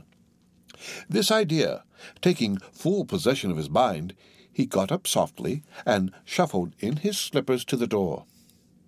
The moment Scrooge's hand was on the lock, a strange voice called him by his name and bade him enter. He obeyed. It was his own room, there was no doubt about that, but it had undergone a surprising transformation. The walls and ceiling were so hung with living green that it looked a perfect grove, from every part of which bright gleaming berries glistened. The crisp leaves of holly, mistletoe, and ivy reflected back the light, as if so many little mirrors had been scattered there, and such a mighty blaze went roaring up the chimney as that dull petrification of a hearth had never known in Scrooge's time, or Marley's, or for many and many a winter season gone. Heaped up on the floor, to form a kind of throne, were turkeys, geese, game, poultry, brawn, great joints of meat, sucking pigs, long wreaths of sausages, mince pies, plum puddings, barrels of oysters, red-hot chestnuts, cherry-cheeked apples, juicy oranges, luscious pears, immense twelfth cakes, and seething bowls of punch that made the chamber dim with their delicious steam. In easy state upon this couch, there sat a jolly giant, glorious to see, who bore a glowing torch, in shape not unlike Plenty's horn, and held it up, high up, to shed its light on Scrooge as he came peeping round the door. "Come in!" exclaimed the ghost. "Come in and know me better, man!" Scrooge entered timidly, and hung his head before the spirit. He was not the dogged Scrooge he had been, and though the spirit's eyes were clear and kind, he did not like to meet them. "I am the ghost of Christmas present," said the spirit. "Look upon me." Scrooge reverently did so. It was clothed in one simple green robe or mantle bordered with white fur. This garment hung so loosely on the figure that its capacious breast was bare, as if disdaining to be warded or concealed by any artifice. Its feet, observable beneath the ample folds of the garment, were also bare, and on its head it wore no other covering than a holly wreath, set here and there with shining icicles. Its dark brown curls were long and free as its genial face, its sparkling eye, its opened hand, its cheery voice, its unconstrained demeanor, and its joyful air. Girded round its middle was an antique scabbard, but no sword was in it, and the ancient sheath was eaten up with rust. "You have never seen the like of me before," exclaimed the spirit. "Never," Scrooge made answer to it. "Have never walked forth with the younger members of my family, meaning, for I am very young, my elder brothers born in these later years?" pursued the phantom. "I don't think I have," said Scrooge. "I am afraid I have not. Have you had many brothers, spirit?" "More than 1,800, said the ghost. "Oh, a tremendous family to provide for," muttered Scrooge. The ghost of Christmas present rose. "Spirit," said Scrooge submissively, "conduct me where you will. I went forth last night on compulsion, and I learnt a lesson which is working now. Tonight, if you have aught to teach me, let me profit by it. Touch my robe." Scrooge did as he was told, and held it fast. Holly, mistletoe, red berries, ivy, turkeys, geese, game, poultry, brawn, meat, pigs, sausages, oysters, pies, puddings, fruit, and punch all vanished instantly. So did the room, the fire, the ruddy glow, the hour of night, and they stood in the city streets on Christmas morning, where, for the weather was severe, the people made a rough but brisk and not unpleasant kind of music in scraping the snow from the pavement in front of their dwellings, and from the tops of their houses, whence it was mad delight to the boys to see it come plumping down into the road below, and splitting into artificial little snowstorms.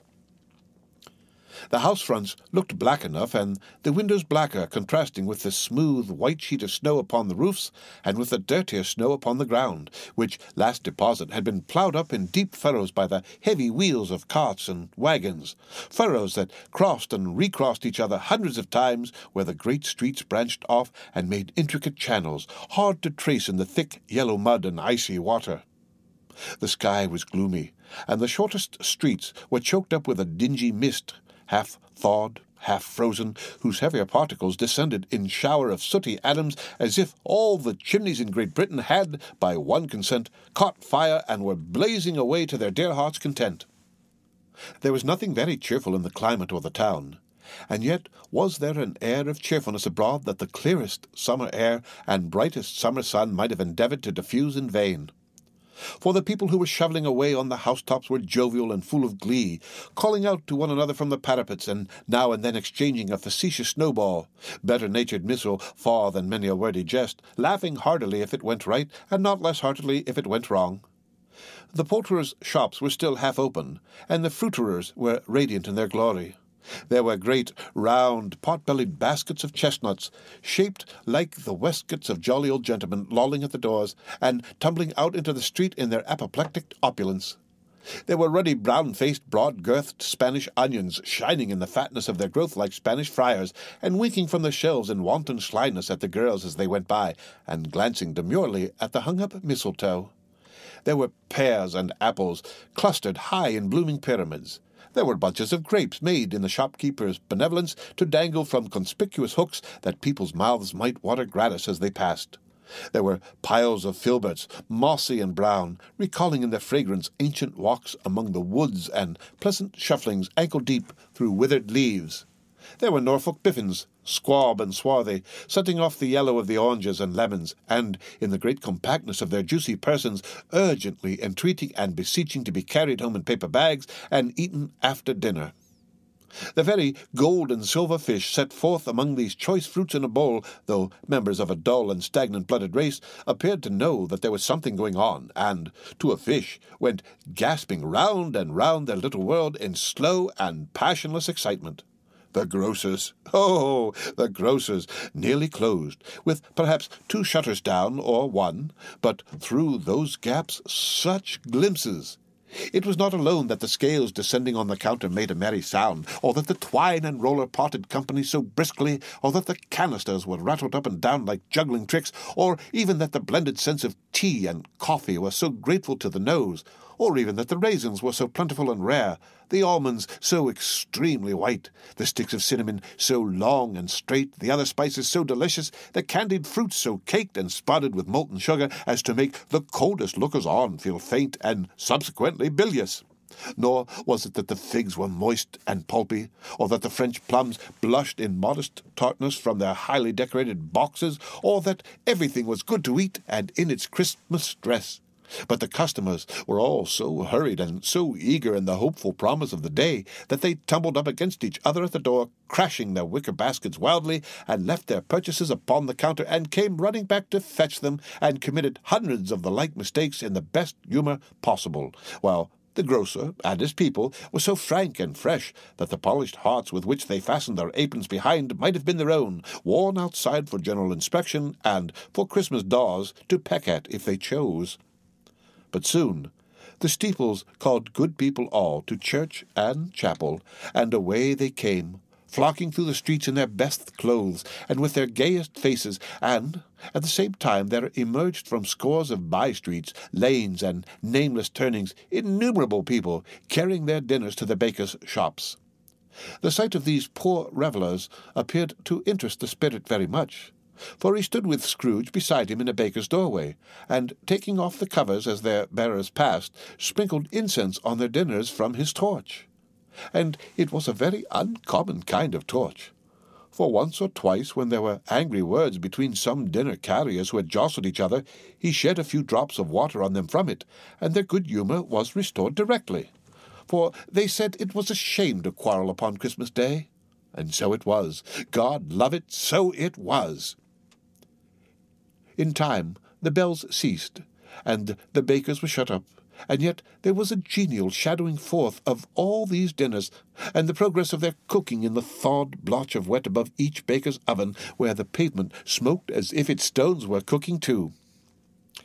"Is there a peculiar flavour in what you sprinkle from your torch?" asked Scrooge. "There is. My own." "Would it apply to any kind of dinner on this day?" asked Scrooge. "To any kindly given.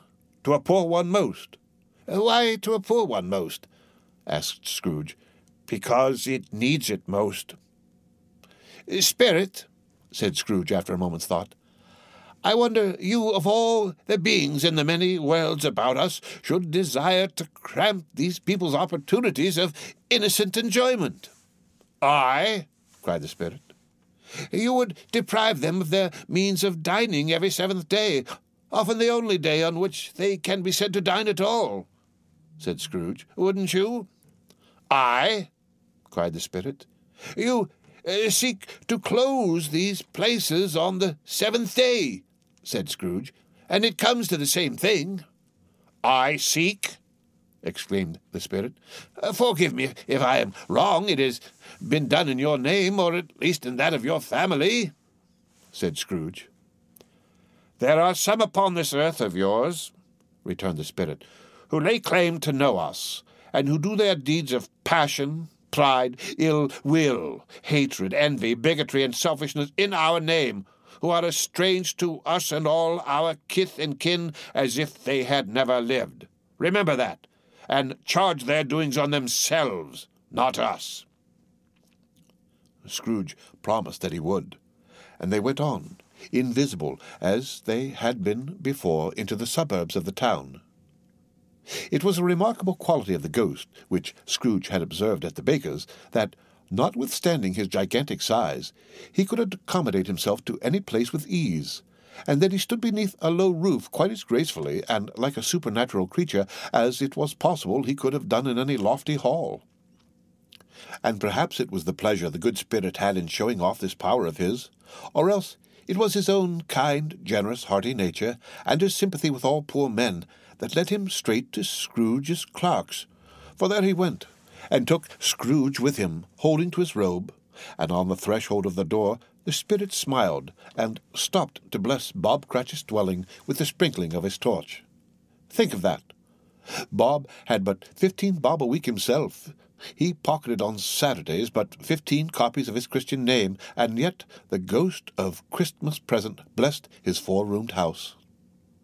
Then up rose Mrs. Cratchit, Cratchit's wife, dressed out but poorly in a twice-turned gown, but brave in ribbons which are cheap and make a goodly show for 6pence, and she laid the cloth, assisted by Belinda Cratchit, second of her daughters, also brave in ribbons, while Master Peter Cratchit plunged a fork into the saucepan of potatoes, and, getting the corners of his monstrous shirt-collar, Bob's private property, conferred upon his son and heir in honour of the day, into his mouth, rejoiced to find himself so gallantly attired, and yearned to show his linen in the fashionable parks. And now 2 smaller Cratchits, boy and girl, came tearing in, screaming that outside the baker's they had smelt the goose, and known it for their own, and, basking in luxurious thoughts of sage and onion, these young Cratchits danced about the table and exalted Master Peter Cratchit to the skies, while he, not proud, although his collars nearly choked him, blew the fire until the slow potatoes, bubbling up, knocked loudly at the saucepan lid to be let out and peeled. "What has ever got your precious father, then?" said Mrs. Cratchit, "and your brother Tiny Tim? And Martha wasn't as late last Christmas Day by half an hour." "Here's Martha, mother," said a girl, appearing as she spoke. "Here's Martha, mother," cried the 2 young Cratchits. "Hurrah! There's such a goose, Martha!" "Why, bless your heart alive, my dear, how late you are!" said Mrs. Cratchit, kissing her a dozen times, and taking off her shawl and bonnet for her with officious zeal. "We'd a deal of work to finish up last night," replied the girl, "and had to clear away this morning, mother." "Well, never mind so long as you're come," said Mrs. Cratchit. "Sit ye down before the fire, my dear, and have a warm, Lord bless ye." "No, no, there's father coming," cried the 2 young Cratchits, who were everywhere at once. "Hide, Martha, hide!" So Martha hid herself, and in came little Bob, the father, with at least 3 feet of comforter, exclusive of the fringe, hanging down before him, and his threadbare clothes darned up and brushed to look seasonable, and Tiny Tim upon his shoulder. Alas, for Tiny Tim, he bore a little crutch, and had his limbs supported by an iron frame. "Why, where's our Martha?" cried Bob Cratchit, looking round. "Not coming," said Mrs. Cratchit. "Not coming?" said Bob, with a sudden declension in his high spirits, for he had been Tim's blood horse all the way from church, and had come home rampant. "Not coming upon Christmas Day?" Martha didn't like to see him disappointed, if it were only in joke, so she came out prematurely from behind the closet door, and ran into his arms, while the 2 young Cratchits hustled Tiny Tim, and bore him off into the wash-house, that he might hear the pudding singing in the copper. "And how did little Tim behave?" asked Mrs. Cratchit, when she had rallied Bob on his credulity, and Bob had hugged his daughter to his heart's content. "As good as gold," said Bob, "and better. Somehow he gets thoughtful, sitting by himself so much, and thinks the strangest things you ever heard. He told me, coming home, that he hoped the people saw him in the church, because he was a cripple, and it might be pleasant to them to remember upon Christmas Day who made lame beggars walk and blind men see." Bob's voice was tremulous when he told them this, and trembled more when he said that Tiny Tim was growing strong and hearty. His active little crutch was heard upon the floor, and back came Tiny Tim before another word was spoken, escorted by his brother and sister to his stool before the fire. And while Bob, turning up his cuffs as if, poor fellow, they were capable of being made more shabby, compounded some hot mixture in a jug with gin and lemons, and stirred it round and put it on the hob to simmer. Master Peter and the 2 ubiquitous young Cratchits went to fetch the goose, with which they soon returned in high procession. Such a bustle ensued that you might have thought a goose the rarest of all birds, a feathered phenomenon, to which a black swan was a matter of course, and in truth it was something very like it in that house. Mrs. Cratchit made the gravy, ready beforehand in a little saucepan, hissing hot. Master Peter mashed the potatoes with incredible vigor. Miss Belinda sweetened up the apple sauce. Martha dusted the hot plates. Bob took Tiny Tim beside him in a tiny corner at the table. The two young Cratchits set chairs for everybody, not forgetting themselves, and mounting guard upon their posts, crammed spoons into their mouths, lest they should shriek for goose before their turn came to be helped. At last the dishes were set on, and grace was said. It was succeeded by a breathless pause as Mrs. Cratchit, looking slowly all along the carving-knife, prepared to plunge it in the breast. But when she did, and when the long-expected gush of stuffing issued forth, one murmur of delight rose all around the board, and even Tiny Tim, excited by the two young Cratchits, beat on the table with the handle of his knife and feebly cried, "Hurrah!" There never was such a goose. Bob said he didn't believe there ever was such a goose cooked. Its tenderness and flavour, size and cheapness were the themes of universal admiration. Eked out by applesauce and mashed potatoes, it was a sufficient dinner for the whole family. Indeed, as Mrs. Cratchit said with great delight, surveying one small atom of a bone upon the dish, they hadn't ate it all at last. Yet every one had had enough, and the youngest Cratchits in particular were steeped in sage and onion to the eyebrows. But now, the plates being changed by Miss Belinda, Mrs. Cratchit left the room alone, too nervous to bear witnesses, to take the pudding up and bring it in. Suppose it should not be done enough? Suppose it should break in turning out? Suppose somebody should have got over the wall of the backyard and stolen it while they were merry with the goose? A supposition at which the two young Cratchits became livid. All sorts of horrors were supposed. Hallo! A great deal of steam. The pudding was out of the copper. A smell like a washing day, that was the cloth. A smell like an eating-house, and a pastry-cook's next door to each other, with a laundress's next door to that. That was the pudding.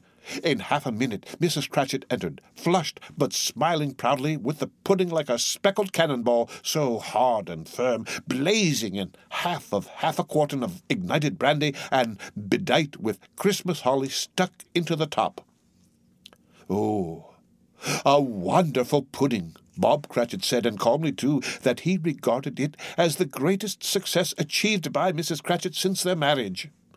Mrs. Cratchit said that, now the weight was off her mind, she would confess she had had her doubts about the quantity of flour. Everybody had something to say about it, but nobody said or thought it was at all a small pudding for a large family. It would have been flat heresy to do so, and Cratchit would have blushed to hint at such a thing. At last the dinner was all done. The cloth was cleared, the hearth swept, and the fire made up. The compound in the jug being tasted and considered perfect, apples and oranges were put upon the table, and a shovelful of chestnuts on the fire. Then all the Cratchit family drew round the hearth in what Bob Cratchit called a circle, meaning half a one, and at Bob Cratchit's elbow stood the family display of glass, 2 tumblers and a custard cup without a handle.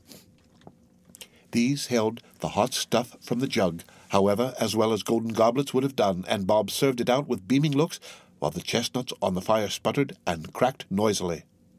Then Bob proposed, "A Merry Christmas to us all, my dears. God bless us," which all the family re-echoed. "God bless us, every one," said Tiny Tim, the last of all. He sat very close to his father's side upon his little stool. Bob held his withered little hand in his, as if he loved the child, and wished to keep him by his side, and dreaded that he might be taken from him. "Spirit," said Scrooge, with an interest he had never felt before, "tell me if Tiny Tim will live." "I see a vacant seat," replied the ghost, "in the poor chimney corner, and a crutch without an owner, carefully preserved. If these shadows remain unaltered by the future, the child will die." "No, no," said Scrooge. "Oh, no, kind spirit, say he will be spared." "If these shadows remain unaltered by the future, none other of my race," returned the ghost, "will find him here." "What then? If he be like to die, he had better do it, and decrease the surplus population." Scrooge hung his head to hear his own words quoted by the spirit, and was overcome with penitence and grief. "Man," said the ghost, "if man you be in heart, not adamant, forbear that wicked cant until you have discovered what the surplus population is, and where it is. Will you decide what men shall live, what men shall die? It may be that in the sight of heaven you are more worthless and less fit to live than millions like this poor man's child. Oh, God, to hear the insect on the leaf pronouncing on the too much life among his hungry brothers in the dust." Scrooge bent before the ghost's rebuke, and trembling cast his eyes upon the ground. But he raised them speedily on hearing his own name. "Mr. Scrooge," said Bob. "I'll give you Mr. Scrooge, the founder of the feast." "The founder of the feast, indeed," cried Mrs. Cratchit, reddening. "I wish I had him here. I'd give him a piece of my mind to feast upon, and I hope he'd have a good appetite for it." "My dear," said Bob, "the children. Christmas Day." "It should be Christmas Day, I am sure," said she, "on which one drinks the health of such an odious, stingy, hard, unfeeling man as Mr. Scrooge. You know he is, Robert. Nobody knows it better than you do, poor fellow." "My dear," was Bob's mild answer, "Christmas Day." "I'll drink his health for your sake, and the day's," said Mrs. Cratchit. "Not for his. Long life to him. A Merry Christmas and a Happy New Year. He'll be very merry and very happy, I have no doubt." The children drank the toast after her. It was the first of their proceedings which had no heartiness. Tiny Tim drank it last of all, but he didn't care twopence for it. Scrooge was the ogre of the family. The mention of his name cast a dark shadow on the party, which was not dispelled for full 5 minutes. After it had passed away, they were 10 times merrier than before, from the mere relief of Scrooge the Baleful being done with. Bob Cratchit told them how he had a situation in his eye for Master Peter, which would bring in, if obtained, full 5 and 6pence weekly. The 2 young Cratchits laughed tremendously at the idea of Peter's being a man of business, and Peter himself looked thoughtfully at the fire from between his collars, as if he were deliberating what particular investments he should favour when he came into the receipt of that bewildering income. Martha, who was a poor apprentice at a milliner's, then told what kind of work she had to do, and how many hours she worked at a stretch, and how she meant to lie abed tomorrow morning for a good long rest. Tomorrow being a holiday, she passed at home. Also, how she had seen a countess and a lord some days before, and how the lord was much about as tall as Peter, at which Peter pulled up his collar so high that you couldn't have seen his head if you had been there. All this time the chestnuts and the jug went round and round, and by they had a song about a lost child travelling in the snow from Tiny Tim, who had a plaintive little voice, and sang it very well indeed. There was nothing of high mark in this. They were not a handsome family. They were not well dressed. Their shoes were far from being waterproof. Their clothes were scanty, and Peter might have known, and very likely did, the inside of a pawnbroker's. But they were happy, grateful, pleased with one another, and contented with the time.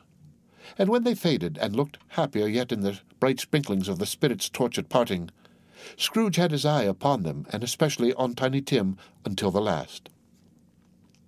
By this time it was getting dark and snowing pretty heavily, and as Scrooge and the spirit went along the streets, the brightness of the roaring fires in kitchens, parlours, and all sorts of rooms was wonderful.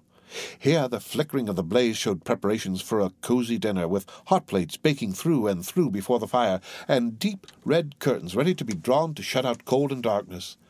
There were all the children of the house running out into the snow to meet their married sisters, brothers, cousins, uncles, aunts, and to be the first to greet them.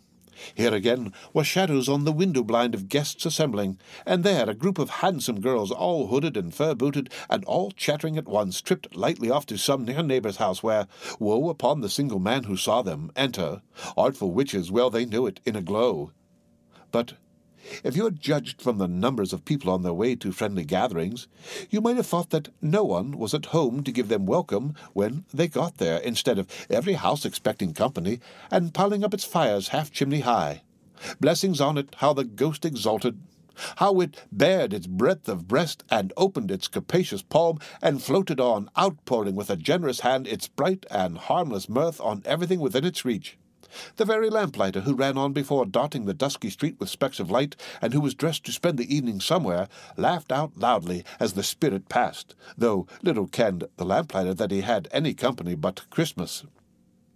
And now, without a word of warning from the ghost, they stood upon a bleak and desert moor, where monstrous masses of rude stone were cast about, as though it were the burial-place of giants, and water spread itself wheresoever it listed, or would have done so but for the frost that held it prisoner. And nothing grew but moss and furze and coarse, rank grass. Down in the west, the setting sun had left a streak of fiery red, which glared upon the desolation for an instant like a sullen eye, and frowning lower, yet, was lost in the thick gloom of darkest night. "What place is this?" asked Scrooge. "A place where miners live, who labour in the bowels of the earth," returned the spirit. "But they know me. See!" A light shone from the window of a hut, and swiftly they advanced towards it. Passing through the wall of mud and stone, they found a cheerful company assembled round a glowing fire. An old man and woman with their children and their children's children, and another generation beyond that, all decked out gaily in their holiday attire. The old man, in a voice that seldom rose above the howling of the wind upon the barren waste, was singing them a Christmas song. It had been a very old song when he was a boy, and from time to time they all joined in the chorus. So surely as they raised their voices, the old man got quite blithe and loud, and so surely as they stopped, his vigour sank again. The spirit did not tarry here, but bade Scrooge hold his robe, and passing on above the moor, sped whither? Not to see, to see. To Scrooge's horror, looking back, he saw the last of the land, a frightful range of rocks behind them, and his ears were deafened by the thundering of water as it rolled and roared and ranged among the dreadful caverns it had worn, and fiercely tried to undermine the earth. Built upon a dismal reef of sunken rocks, some league or so from shore, on which the waters chafed and dashed the wild year through, there stood a solitary lighthouse. Great heaps of seaweed clung to its base, and storm-birds, born of the wind, one might suppose, as seaweed of the water, rose and fell about it like the waves they skimmed. But even here, two men who watched the light had made a fire, that through the loophole in the thick stone wall shed out a ray of brightness on the awful sea. Joining their thorny hands over the rough table at which they sat, they wished each other Merry Christmas in their can of grog, and one of them, the elder, too, with his face all damaged and scarred with hard weather, as the figurehead of an old ship might be, struck up a sturdy song that was like a gale in itself. Again the ghost sped on, above the black and heaving sea, on, until, being far away, as he told Scrooge, from any shore, they lighted on a ship. They stood beside the helmsman at the wheel, the lookout in the bow, the officers who had the watch, dark, ghostly figures in their several stations, but every man among them hummed a Christmas tune, or had a Christmas thought, or spoke below his breath to his companion of some bygone Christmas day, with homeward hopes belonging to it. And every man on board, waking or sleeping, good or bad, had had a kinder word for another on that day than on any day in the year, and had shared to some extent in its festivities, and had remembered those he cared for at a distance, and had known that they delighted to remember him. It was a great surprise to Scrooge, while listening to the moaning of the wind, and thinking what a solemn thing it was to move on through the lonely darkness over an unknown abyss, whose depths were secrets as profound as death. It was a great surprise to Scrooge, while thus engaged, to hear a hearty laugh. It was a much greater surprise to Scrooge to recognize it as his own nephew's, and to find himself in a bright, dry, gleaming room, with the spirit standing smiling by his side, and looking at that same nephew with approving affability. "Ha, ha, ha, ha, ha!" laughed Scrooge's nephew. "Ha, ha, ha, ha! If you should happen by any unlikely chance to know a man more blessed in a laugh than Scrooge's nephew, all I can say is, I should like to know him too. Introduce him to me, and I'll cultivate his acquaintance. It is a fair, even-handed, noble adjustment of things that while there is infection in disease and sorrow, there is nothing in the world so irresistibly contagious as laughter and good humour. When Scrooge's nephew laughed in this way, holding his sides, rolling his head and twisting his face into the most extravagant contortions, Scrooge's niece by marriage laughed as heartily as he, and their assembled friends, being not a bit behindhand, roared out lustily, "Ha, ha, ha, ha, ha, ha! He said that Christmas was a humbug as I live," cried Scrooge's nephew. "He believed it too." "More shame for him, Fred," said Scrooge's niece indignantly. "Bless those women. They never do anything by halves. They are always in earnest." She was very pretty, exceedingly pretty, with a dimpled, surprised-looking, capital face, a ripe little mouth that seemed made to be kissed, as no doubt it was. All kinds of good little dots about her chin that melted into one another when she laughed, and the sunniest pair of eyes you ever saw in any little creature's head. Although she was what you would have called provoking, you know, but satisfactory, too.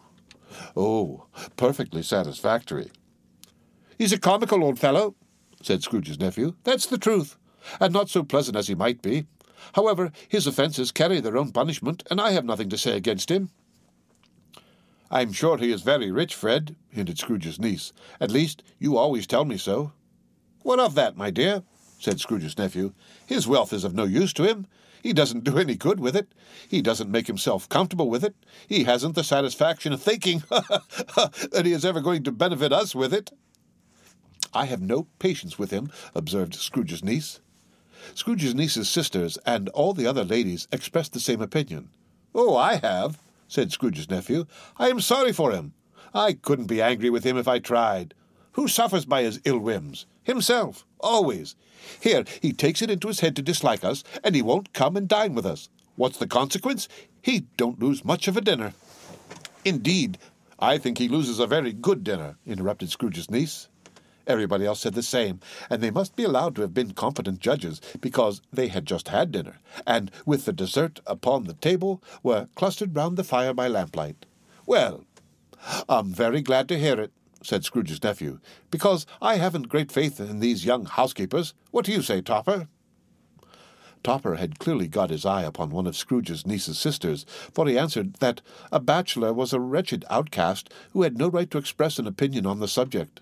Whereat Scrooge's niece's sister, the plump one with the lace tucker, not the one with the roses, blushed. "Do go on, Fred," said Scrooge's niece, clapping her hands. "He never finishes what he begins to say. He is such a ridiculous fellow." Scrooge's nephew revelled in another laugh, and as it was impossible to keep the infection off, though the plump sister tried hard to do it with aromatic vinegar, his example was unanimously followed. "I was only going to say," said Scrooge's nephew, "that the consequence of his taking a dislike to us and not making merry with us is, as I think, that he loses some pleasant moments which could do him no harm. I am sure he loses pleasanter companions than he can find in his own thoughts, either in his mouldy old office or his dusty chambers. I mean to give him the same chance every year, whether he likes it or not, for I pity him. He may rail at Christmas till he dies, but he can't help thinking better of it. I defy him, if he finds me going there in good temper year after year and saying, 'Uncle Scrooge, how are you?' If it only puts him in the vein to leave his poor clerk £50, that's something, and I think I shook him yesterday." It was their turn to laugh now at the notion of his shaking Scrooge. But being thoroughly good-natured, and not much caring what they laughed at, so that they laughed at any rate, he encouraged them in their merriment, and passed the bottle joyously. After tea, they had some music, for they were a musical family, and knew what they were about, when they sung a glee or catch, I can assure you. Especially Topper, who could growl away in the bass like a good one, and never swell the large veins in his forehead or get red in the face over it. Scrooge's niece played well upon the harp, and played among other tunes a simple little air, a mere nothing. You might learn to whistle it in 2 minutes, which had been familiar to the child who fetched Scrooge from the boarding-school, as he had been reminded by the ghost of Christmas past. When this strain of music sounded, all the things that ghost had shown him came upon his mind. he softened more and more, and thought that if he could have listened to it often, years ago, he might have cultivated the kindnesses of life for his own happiness with his own hands, without resorting to the sexton's spade that buried Jacob Marley. But they didn't devote the whole evening to music. After a while they played at forfeits, for it is good to be children sometimes, and never better than at Christmas, when its mighty founder was a child himself. Stop! There was first a game at blind man's buff. Of course there was, and I no more believe Topper was really blind than I believe he had eyes in his boots. My opinion is that it was a done thing between him and Scrooge's nephew, and that the ghost of Christmas Present knew it. The way he went after that plump sister in the lace ducker was an outrage on the credulity of human nature. Knocking down the fire irons, tumbling over the chairs, bumping against the piano, smothering himself among the curtains, wherever she went, there went he. He always knew where the plump sister was. He wouldn't catch anybody else. If you had fallen up against him, as some of them did on purpose, he wouldn't have made a feint of endeavouring to seize you, which would have been an affront to your understanding, and would instantly have sidled off in the direction of the plump sister. She often cried out that it wasn't fair, and it really was not. But when at last he caught her, when in spite of all her silken rustlings and her rapid flutterings past him, he got her into a corner whence there was no escape, then his conduct was the most execrable. For his pretending not to know her, his pretending that it was necessary to touch her headdress, and further, to assure himself of her identity by pressing a certain ring upon her finger and a certain chain about her neck, was vile, monstrous. No doubt she told him her opinion of it, when, another blind man being in office, they were so very confidential together behind the curtains.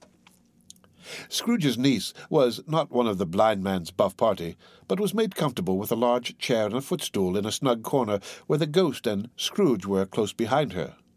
But she joined in the forfeits, and loved her love to admiration with all the letters of the alphabet. Likewise, at the game of How, When, and Where, she was very great, and to the secret joy of Scrooge's nephew, beat her sisters hollow, though they were sharp girls too, as Topper could have told you. There might have been 20 people there, young and old, but they all played, and so did Scrooge, for, wholly forgetting, in the interest he had in what was going on, that his voice made no sound in their ears, he sometimes came out with his guess quite loud, and very often guessed quite right too, for the sharpest needle best Whitechapel warranted not to cut in the eye was not sharper than Scrooge, blunt as he took it in his head to be. The ghost was greatly pleased to find him in this mood, and looked upon him with such favour that he begged like a boy to be allowed to stay until the guest departed. But this, the spirit said, could not be done. Here is a new game," said Scrooge. "1 half-hour, Spirit. Only one." It was a game called Yes and No, where Scrooge's nephew had to think of something, and the rest must find out what, he only answering to their questions yes or no, as the case was. The brisk fire of questioning to which he was exposed elicited from him that he was thinking of an animal, a live animal, rather a disagreeable animal, a savage animal, an animal that growled and grunted sometimes, and talked sometimes, and lived in London, and walked about the streets, and wasn't made a show of, and wasn't led by anybody, and didn't live in a menagerie, and was never killed in a market, and was not a horse, or an ass, or a cow, or a bull, or a tiger, or a dog, or a pig, or a cat, or a bear. At every fresh question that was put to him, this nephew burst into a fresh roar of laughter, and was so inexpressibly tickled that he was obliged to get up off the sofa and stamp. At last, the plump sister, falling into a similar state, cried out, "I have found it out! I know what it is, Fred, I know what it is!" "What is it?" cried Fred. "It's your Uncle Scrooge!" Which it certainly was. Admiration was the universal sentiment, though some objected that the reply to "Is it a bear?" ought to have been yes, inasmuch as an answer to the negative was sufficient to have diverted their thoughts from Mr. Scrooge, supposing they had ever had any tendency that way. "He has given us plenty of merriment, I am sure," said Fred, "and it would be ungrateful not to drink his health. Here is a glass of mulled wine ready to our hand at the moment, and I say, Uncle Scrooge." "Well, Uncle Scrooge," they cried. "A Merry Christmas and a Happy New Year to the old man, whatever he is," said Scrooge's nephew. "He wouldn't take it from me, but may he have it nevertheless. Uncle Scrooge." Uncle Scrooge had imperceptibly become so gay and light of heart that he would have pledged the unconscious company in return and thanked them in an inaudible speech if the ghost had given him time. But the whole scene passed off in the breath of the last words spoken by his nephew, and he and the spirit went again upon their travels. Much they saw, and far they went, and many homes they visited, but always with a happy end. The spirit stood beside sick beds, and they were cheerful, on foreign lands, and they were close at home, by struggling men, and they were patient in their greater hope, by poverty, and it was rich, in almshouse, hospital, and jail, in misery's every refuge, where vain man and his little brief authority had not made fast the door and barred the spirit out. He left his blessing and taught Scrooge his precepts. It was a long night, if it were only a night, but Scrooge had his doubts of this, because the Christmas holidays appeared to be condensed into the space of time they passed together. It was strange, too, that while Scrooge remained unaltered in his outward form, the ghost grew older, clearly older. Scrooge had observed this change, but never spoke of it until they left a children's 12th night party, when, looking at the spirit as they stood together in an open place, he noticed that its hair was grey. "Are spirits' lives so short?" asked Scrooge. "My life upon this globe is very brief," replied the ghost. "It ends tonight." "Tonight?" cried Scrooge. "Tonight at midnight. Hark! The time is drawing near." The chimes were ringing the 11:15 at that moment. "Forgive me if I am not justified in what I ask," said Scrooge, looking intently at the spirit's robe. "But I see something strange and not belonging to yourself protruding from your skirts. Is it a foot or a claw?" "It might be a claw, for the flesh there is upon it," was the spirit's sorrowful reply. "Look here." From the foldings of its robe, it brought 2 children, wretched, abject, frightful, hideous, miserable. They knelt down at its feet and clung upon the outside of its garment. "Oh, man, look here! Look down here!" exclaimed the ghost. They were a boy and a girl, yellow, meagre, ragged, scowling, wolfish, but prostrate, too, in their humility, where graceful youth should have filled their features out and touched them with its freshest tints. A stale and shriveled hand like that of old age had pinched and twisted them and pulled them into shreds. Where angels might have sat enthroned, devils lurked and glared out menacing. No change, no degradation, no perversion of humanity in any grade through all the mysteries of wonderful creation has monsters half so horrible and dread. Scrooge started back, appalled. Having them shown to him in this way, he tried to say they were fine children, but the words choked themselves rather than be parties to a lie of such enormous magnitude. "Spirit, are they yours?" Scrooge could say no more. "They are man's," said the spirit, looking down upon them, "and they cling to me, appealing from their fathers. This boy is ignorance, this girl is want. Beware them both and all of their degree, but most of all beware this boy, for on his brow I see that written which is doom, unless the writing be erased. Deny it," cried the spirit, stretching out its hands towards the city. "Slander those who tell it ye. Admit it for your factious purposes, and make it worse, and bide the end." "Have they no refuge or resource?" cried Scrooge. "Are there no prisons?" said the spirit, turning on him for the last time with his own words. "Are there no workhouses?" The bell struck 12. Scrooge looked about him for the ghost, and saw it not.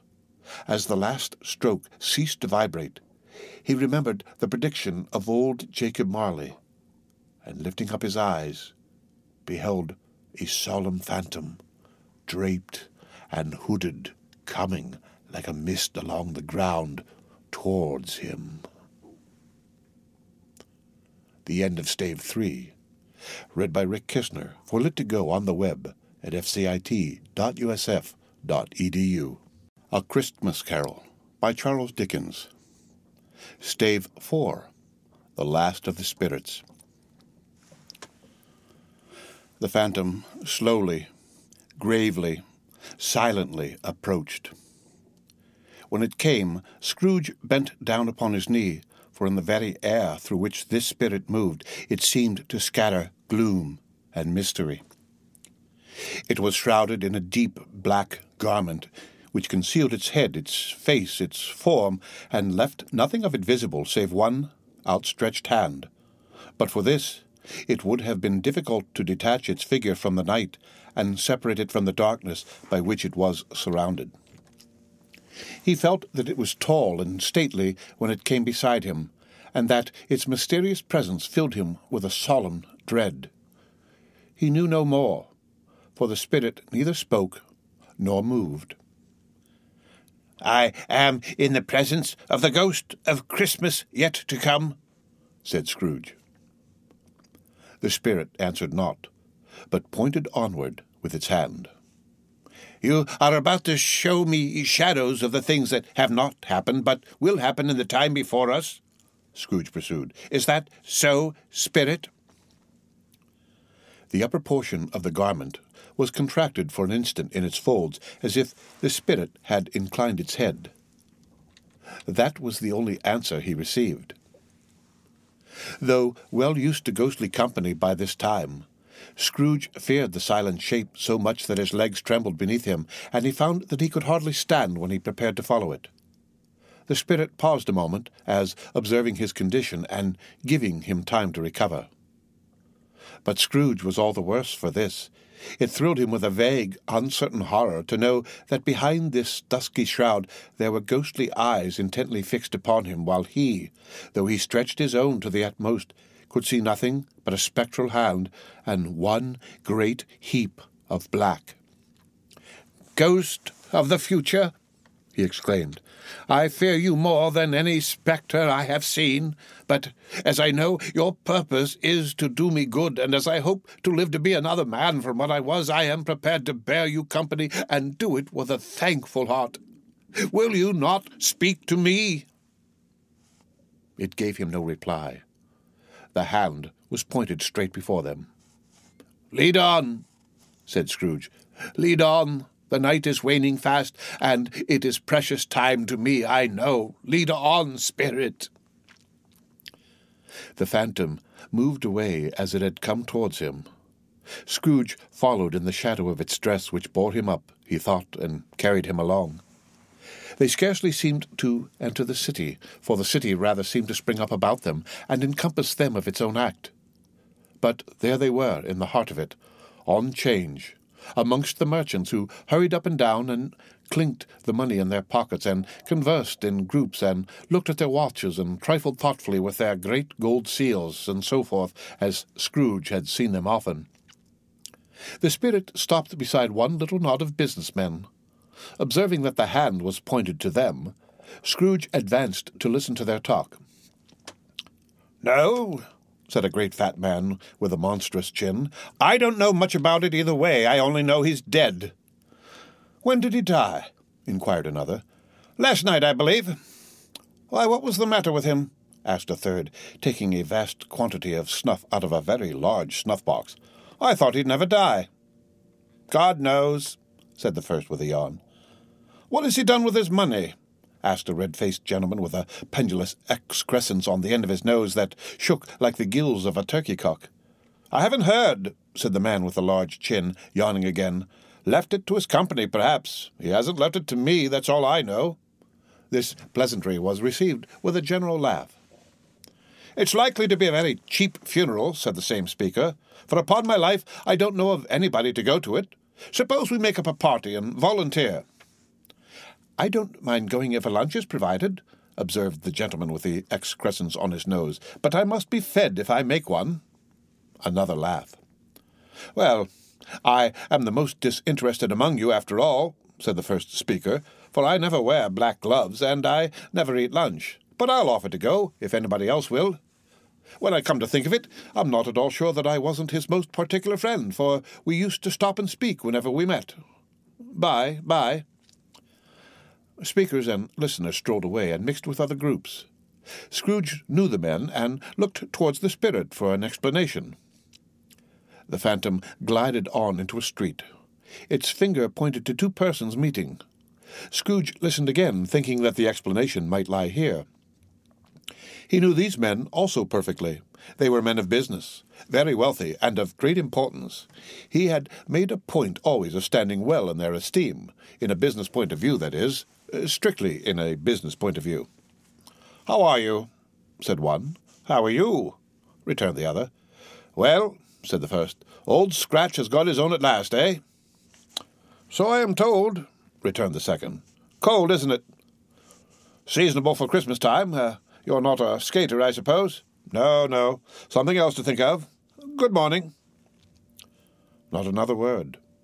That was their meeting, their conversation, and their parting. Scrooge was at first inclined to be surprised that the spirit should attach importance to conversations apparently so trivial, but feeling assured that they must have some hidden purpose, he set himself to consider what it was likely to be. They could scarcely be supposed to have any bearing on the death of Jacob, his old partner, for that was past, and this ghost's province was the future. Nor could he think of anyone immediately connected with himself to whom he could apply them. But nothing doubting that to whomsoever they applied they had some latent moral for his own improvement, he resolved to treasure up every word he heard, and everything he saw, and especially to observe the shadow of himself when it appeared, for he had an expectation that the conduct of his future self would give him the clue he missed, and would render the solution of these riddles easy.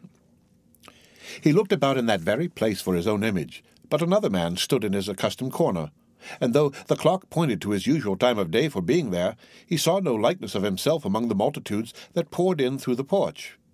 It gave him little surprise, however, for he had been revolving in his mind a change of life, and thought and hoped he saw his new-born resolutions carried out in this.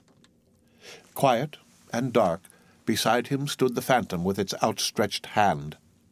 When he roused himself from his thoughtful quest, he fancied from the turn of the hand and its situation in reference to himself that the unseen eyes were looking at him keenly. It made him shudder and feel very cold. They left the busy scene and went into an obscure part of the town where Scrooge had never penetrated before, although he recognized its situation and its bad repute. The ways were foul and narrow, the shops and houses wretched, the people half-naked, drunken, slipshod, ugly. Alleys and archways, like so many cesspools, disgorged their offences of smell and dirt and life upon the straggling streets, and the whole quarter reeked with crime, with filth and misery. Far in this den of infamous resort, there was a low-browed, beetling shop below a penthouse roof where iron, old rags, bottles, bones, and greasy offal were bought. Upon the floor within were piled up heaps of rusty keys, nails, chains, hinges, files, scales, weights, and refuse iron of all kinds. Secrets that few would like to scrutinize were bred and hidden in mountains of unseemly rags, masses of corrupted fat, and sepulchres of bones. Sitting in among the wares he dealt in by a charcoal stove made of old bricks was a grey-haired rascal nearly 70 years of age, who had screened himself from the cold air without by a frowsy curtaining of miscellaneous tatters hung upon a line, and smoked his pipe in all the luxury of calm retirement. Scrooge and the phantom came into the presence of this man just as a woman with a heavy bundle slunk into the shop. But she had scarcely entered when another woman, similarly laden, came in too, and she was closely followed by a man in faded black, who was no less startled by the sight of them than they had been upon the recognition of each other. After a short period of blank astonishment, in which the old man with the pipe had joined them, they all three burst into a laugh. "Let the charwoman alone to be the first," cried she who had entered first. "Let the laundress alone to be the second, and let the undertaker's man alone to be the third. Look here, old Joe, here's a chance, if we haven't all three met here without meaning it." "You couldn't have met in a better place," said old Joe, removing his pipe from his mouth. "Come into the parlour. You were made free of it long ago, you know, and the other two ain't strangers. Stop still until I shut the door of the shop. Oh, how it squeaks! There ain't such a rusty bit of metal in the place as its own hinges, I believe, and I'm sure there's no such old bones here as mine. Ha, ha, ha! Oh, we're all suitable to our calling. We're all well matched. Come into the parlour. Come into the parlour." The parlour was the space behind the screen of rags. The old man raked the fire together with an old stair-rod, and having trimmed his smoky lamp, for it was night, with the stem of his pipe, put it in his mouth again. While he did this, the woman who had already spoken threw her bundle on the floor and sat down in a flaunting manner on a stool, crossing her elbows on her knees, and looking with a bold defiance at the other two. "What odds, then? What odds, Mrs. Dilber?" said the woman. "Every person has a right to take care of themselves. He always did." "That's true indeed," said the laundress. "No man more so." "Why, then, don't stand staring as if you was afraid, woman. Who's the wiser? We're not going to pick holes in each other's coats, I suppose."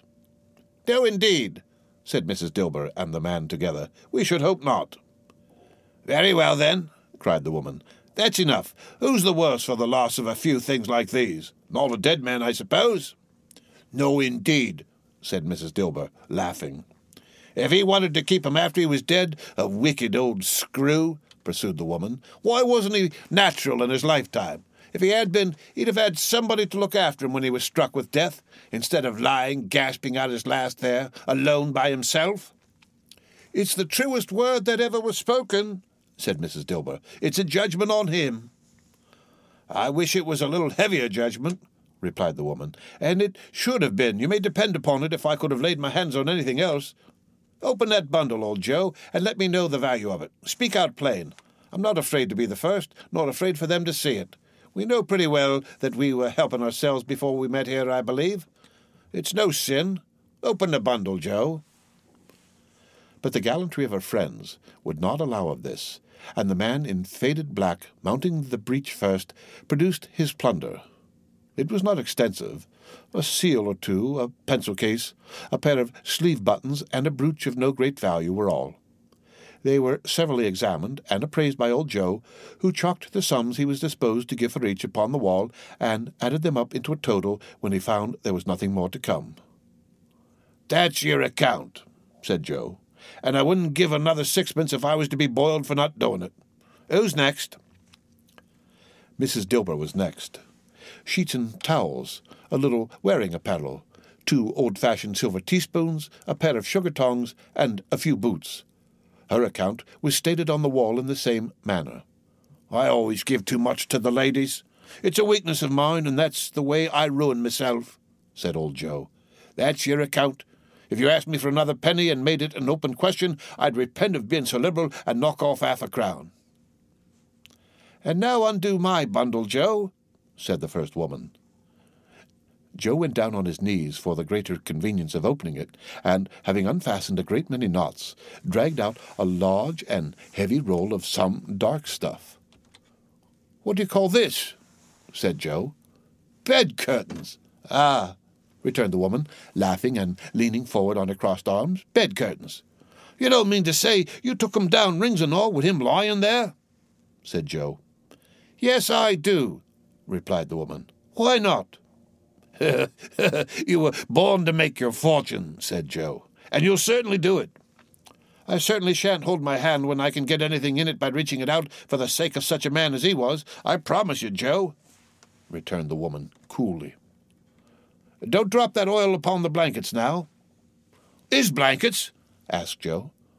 "Who else do you think?" replied the woman. "He isn't likely to take cold without him, I dare say." "I hope he didn't die of anything catching, eh?" said old Joe, stopping in his work and looking up. "Don't you be afraid of that," returned the woman. "I ain't so fond of his company that I'd loiter about him for such things if he did. Ah, You may look through that shirt till your eyes ache, but you won't find a hole in it. Not a threadbare place. It's the best he had, and a fine one, too. They'd have wasted it if it hadn't been for me." "What do you call of wasting it?" asked old Joe. "Putting it on him to be buried in, to be sure," replied the woman with a laugh. "Somebody was fool enough to do it, but I took it off again. If calico ain't good enough for such a purpose, it isn't good enough for anything. It's quite as becoming to the body. He can't look uglier than he did in that one." Scrooge listened to this dialogue in horror. As they sat grouped about their spoil in the scanty light afforded by the old man's lamp, he viewed them with a detestation and disgust which could hardly have been greater, though they had been obscene demons marketing the corpse itself. "Ha, ha, ha!" laughed the same woman, when old Joe, producing a flannel bag with money in it, told out their several gains upon the ground. "This is the end of it, you see. He frightened every one away from him when he was alive to profit us when he was dead. Ha, ha, ha, ha!" "Spirit," said Scrooge, shuddering from head to foot. I see. The case of this unhappy man might be my own. My life tends that way now. Merciful heaven, what is this?" He recoiled in terror, for the scene had changed, and now he almost touched a bed. A bare, uncurtained bed, on which, beneath a ragged sheet, there lay a something covered up, which, though it was dumb, announced itself in awful language. The room was very dark, too dark to be observed with any accuracy, though Scrooge glanced round it in obedience to a secret impulse, anxious to know what kind of room it was. A pale light, rising in the outer air, fell straight upon the bed, and on it, plundered and bereft, unwatched, unwept, uncared for, was the body of this man. Scrooge glanced towards the phantom. Its steady hand was pointed to the head. The cover was so carelessly adjusted that the slightest raising of it, the motion of a finger upon Scrooge's part, would have disclosed the face. He thought of it, felt how easy it would be to do, and longed to do it, but had no more power to withdraw the veil than to dismiss the spectre at his side. "Oh, cold, cold, rigid, dreadful death, set up thine altar here, and dress it with such terrors as thou hast at thy command, for this is thy dominion, but of the loved, revered, and honoured head thou canst not turn one hair to thy dread purposes, or make one feature odious. It is not that the hand is heavy and will fall down when released. It is not that the heart and pulse are still, but that the hand was open, generous and true, the heart brave, warm and tender, and the pulse a man's. Strike, shadow, strike, and see his good deeds, springing from the wound, to sow the world with life immortal." No voice pronounced these words in Scrooge's ears, and yet he heard them when he looked upon the bed. He thought, if this man could be raised up now, what would be his foremost thoughts? Avarice?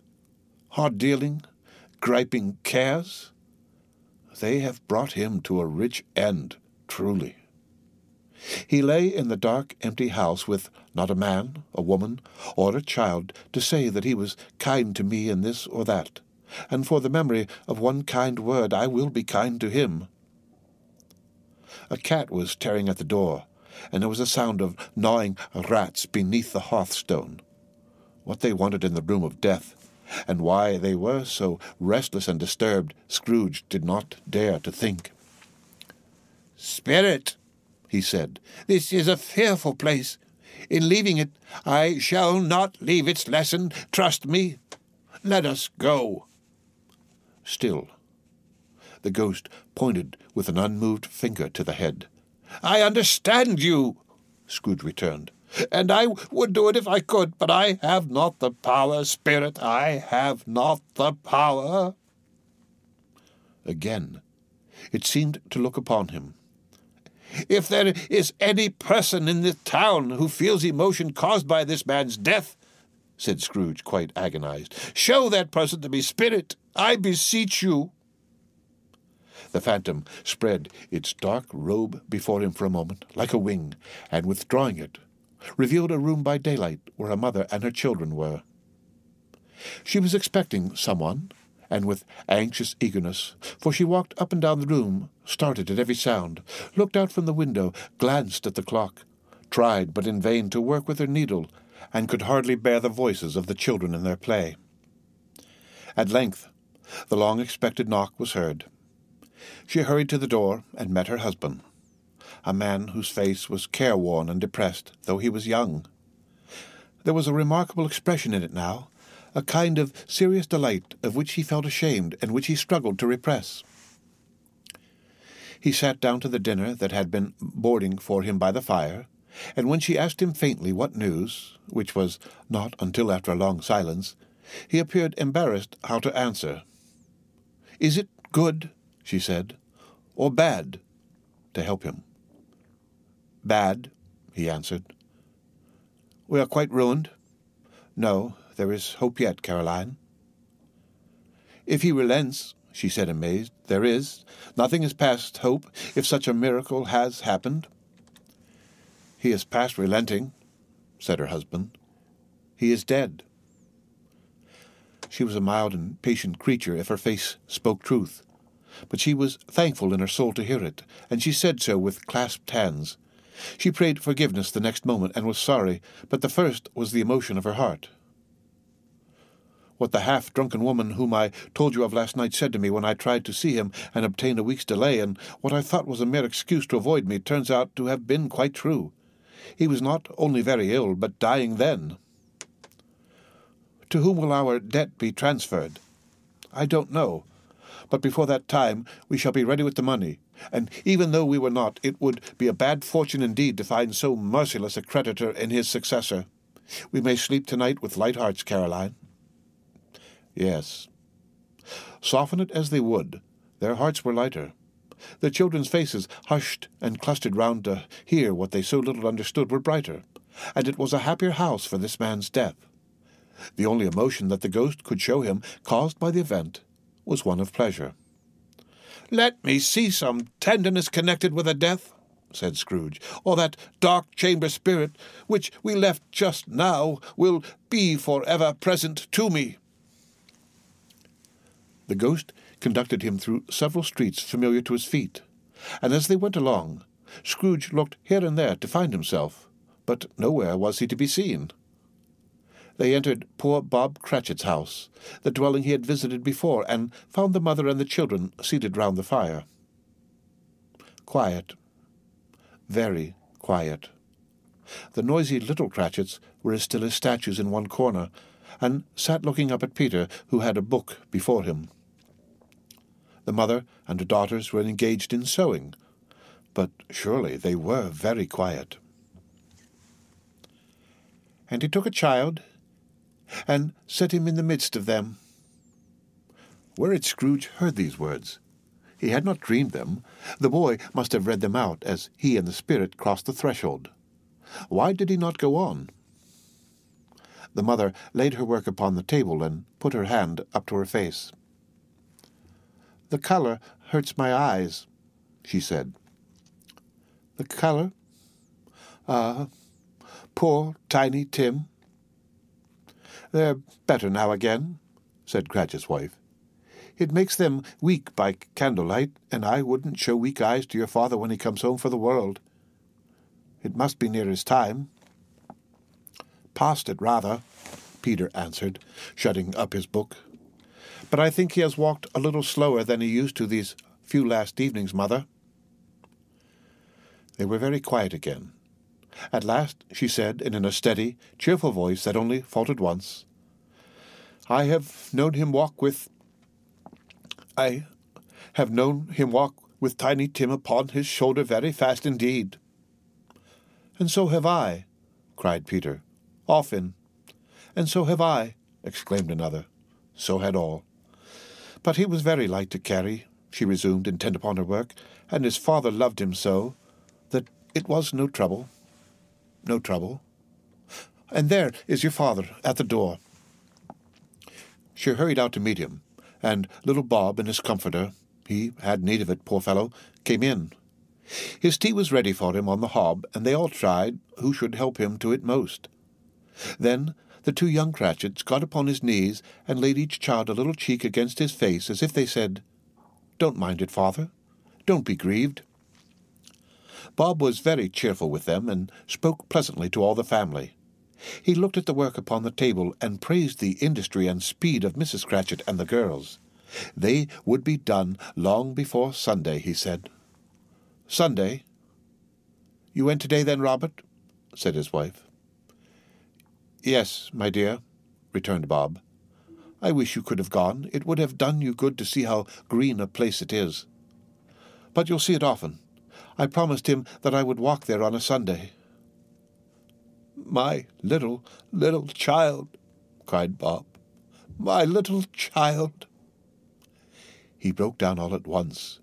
He couldn't help it. If he could have helped it, he and his child would have been farther apart perhaps than they were. He left the room and went upstairs into the room above, which was lighted cheerfully and hung with Christmas. There was a chair set close beside the child, and there were signs of someone having been there lately. Poor Bob sat down in it, and when he had thought a little and composed himself, he kissed the little face. He was reconciled to what had happened, and went down again quite happy. They drew about the fire and talked, the girls and mother working still. Bob told them of the extraordinary kindness of Mr. Scrooge's nephew, whom he had scarcely seen but once, and who, meeting him in the street that day, and seeing that he looked a little, just a little down, you know, said Bob, inquired what had happened to distress him. "On which," said Bob, "for he is the pleasantest spoken gentleman you ever heard, I told him. "I am heartily sorry for it, Mr. Cratchit," he said, "and heartily sorry for your good wife. By the by, how we ever knew that, I don't know." "Knew what, my dear?" "Why, that you were a good wife," replied Bob. "Everybody knows that," said Peter. "Very well observed, my boy," cried Bob. "I hope they do. Heartily sorry," he said, "for your good wife.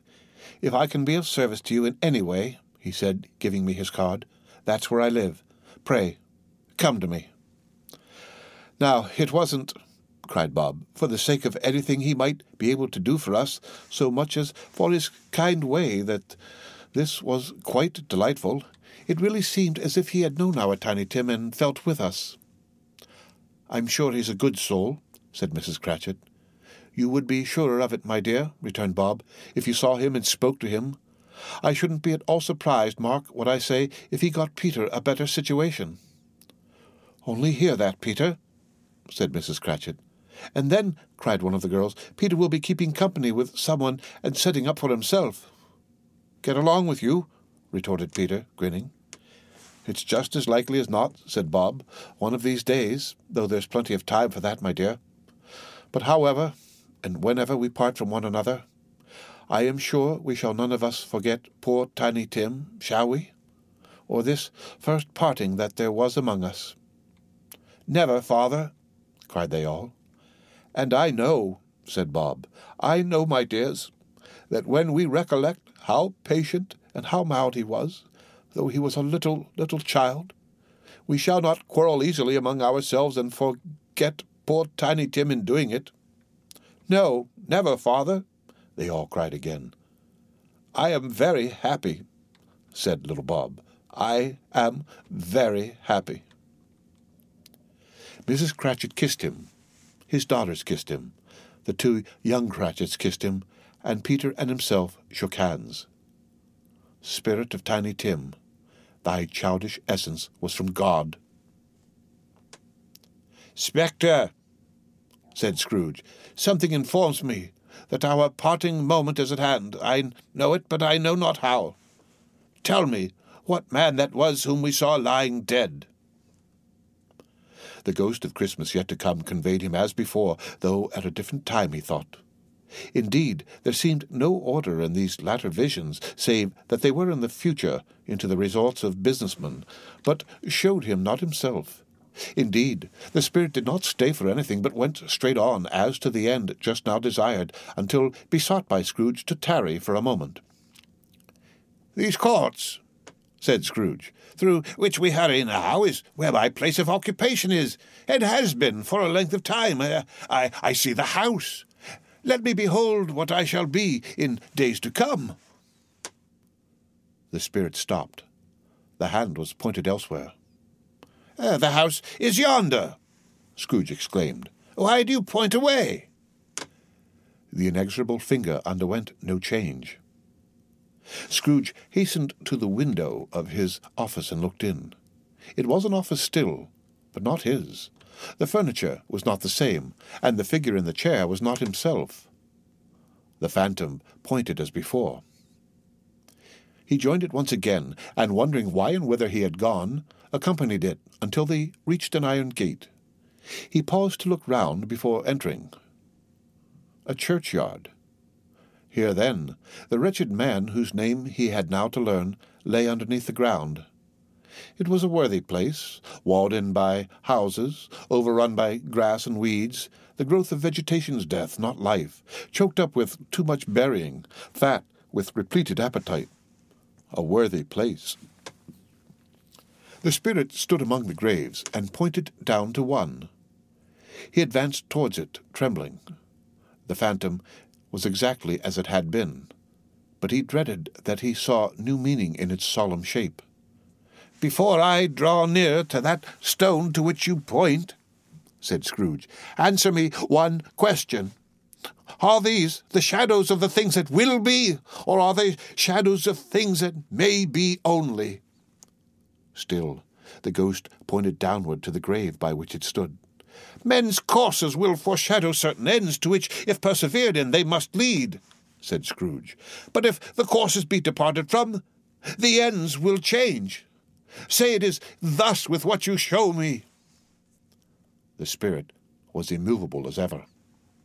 Scrooge crept towards it, trembling as he went, and, following the finger, read upon the stone of the neglected grave his own name, Ebenezer Scrooge. "Am I that man who lay upon the bed?" he cried upon his knees. The finger pointed from the grave to him and back again. "No! Spirit! Oh, no, no!" The finger still was there. "Spirit!" he cried, tight clutching at its robe. "Hear me! I am not the man I was. I will not be the man I must have been but for this intercourse. Why show me this if I am past all hope?" For the first time, the hand appeared to shake. "Good spirit," he pursued, as down upon the ground he fell before it, "your nature intercedes for me and pities me. Assure me that I yet may change these shadows you have shown me by an altered life." The kind hand trembled.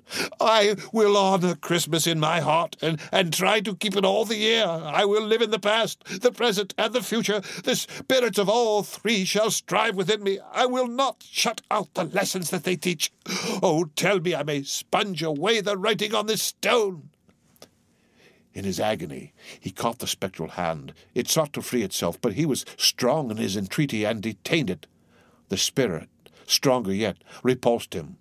Holding up his hands in a last prayer to have his fate reversed, he saw an alteration in the phantom's hood and dress. It shrunk, collapsed, and dwindled down into a bedpost.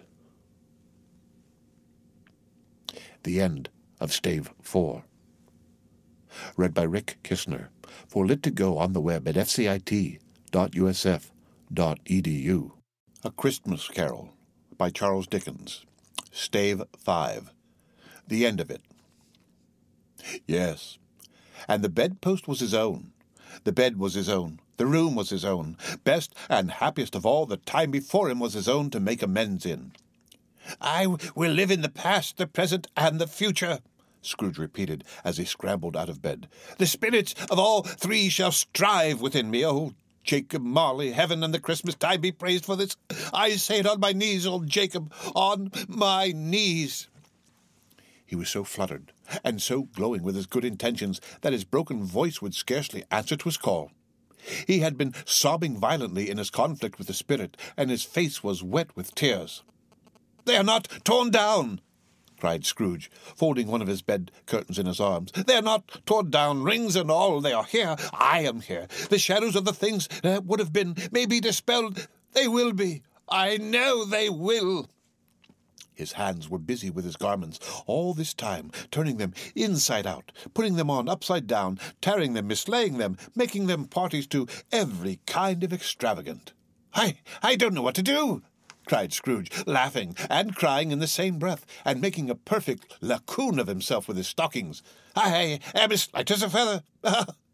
I am as happy as an angel. I am as merry as a schoolboy. I'm as giddy as a drunken man. A Merry Christmas to everybody. A Happy New Year to all the world. Hello there, whoop! Hello, hello!" He had frisked into the sitting room, and was now standing there, perfectly winded.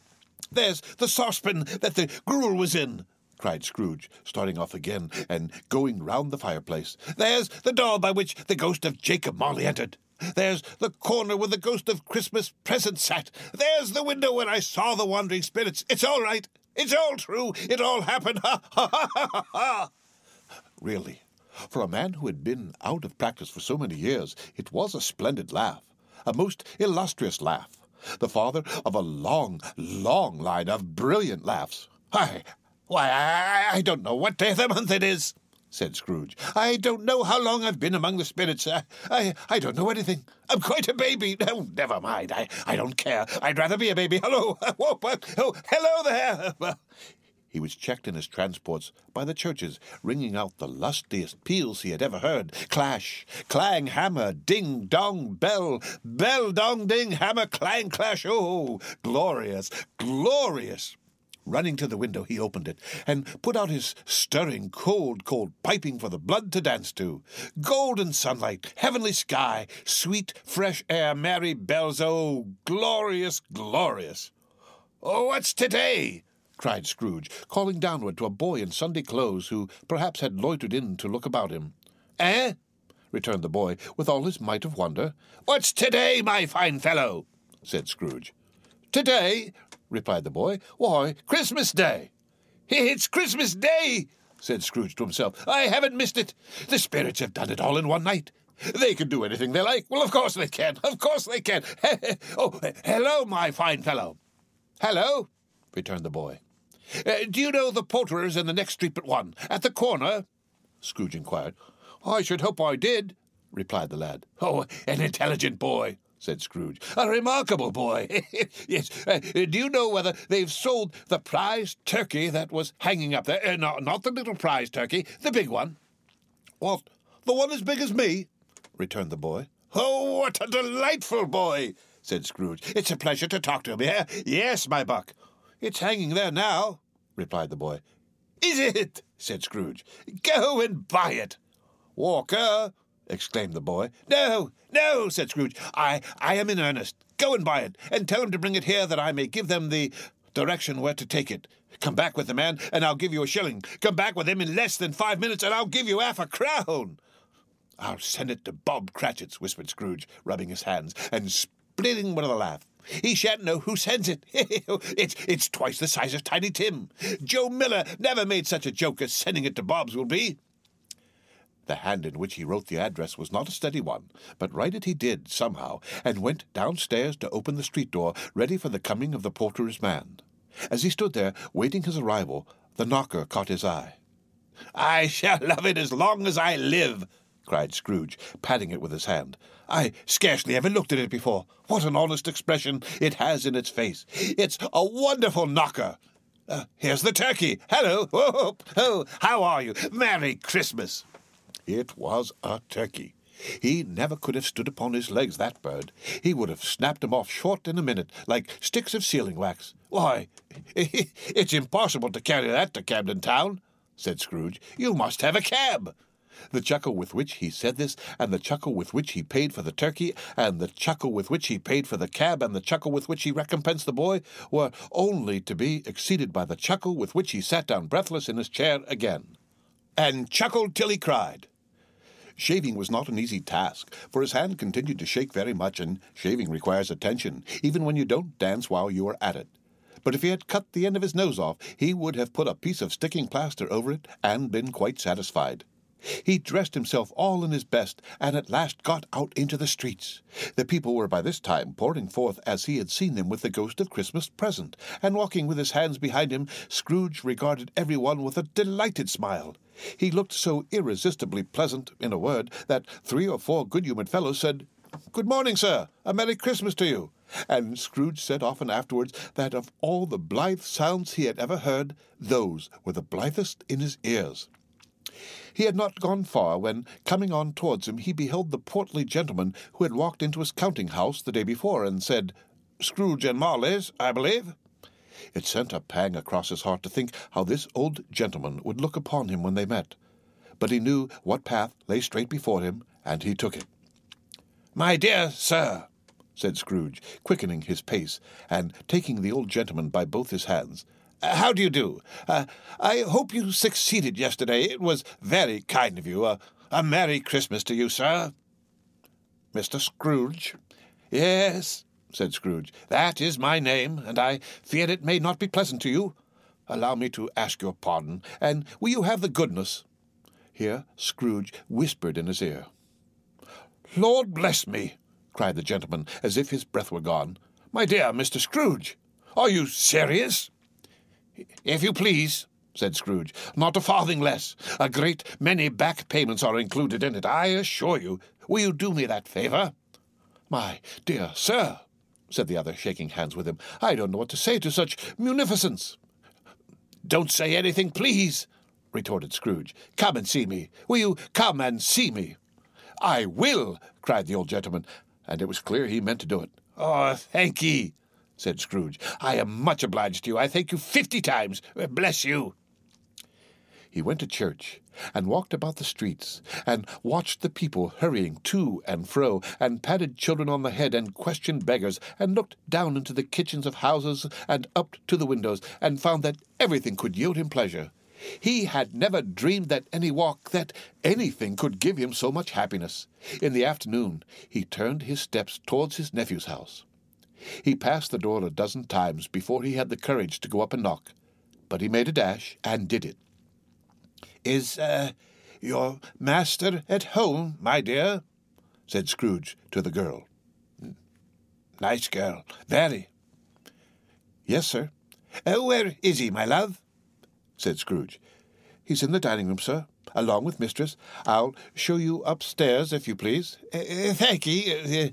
He knows me," said Scrooge, with his hand already on the dining-room lock. "I'll go in here, my dear." He turned it gently, and sidled his face in round the door. They were looking at the table, which was spread out in great array, for these young housekeepers are always nervous on such points, and like to see that everything is right. "Fred," said Scrooge. Dear heart alive, how his niece by marriage started! Scrooge had forgotten for the moment about her sitting in the corner with the footstool, or he wouldn't have done it on any account. "Why, bless my soul!" cried Fred. "Who's that?" "It's I, your Uncle Scrooge. I have come to dinner. Will you let me in, Fred?" Let him in? It is a mercy he didn't shake his arm off. He was at home in 5 minutes. Nothing could be heartier. His niece looked just the same. So did Topper when he came. So did the plump sister when she came. So did every one when they came. Wonderful party. Wonderful games. Wonderful unanimity. Wonderful happiness.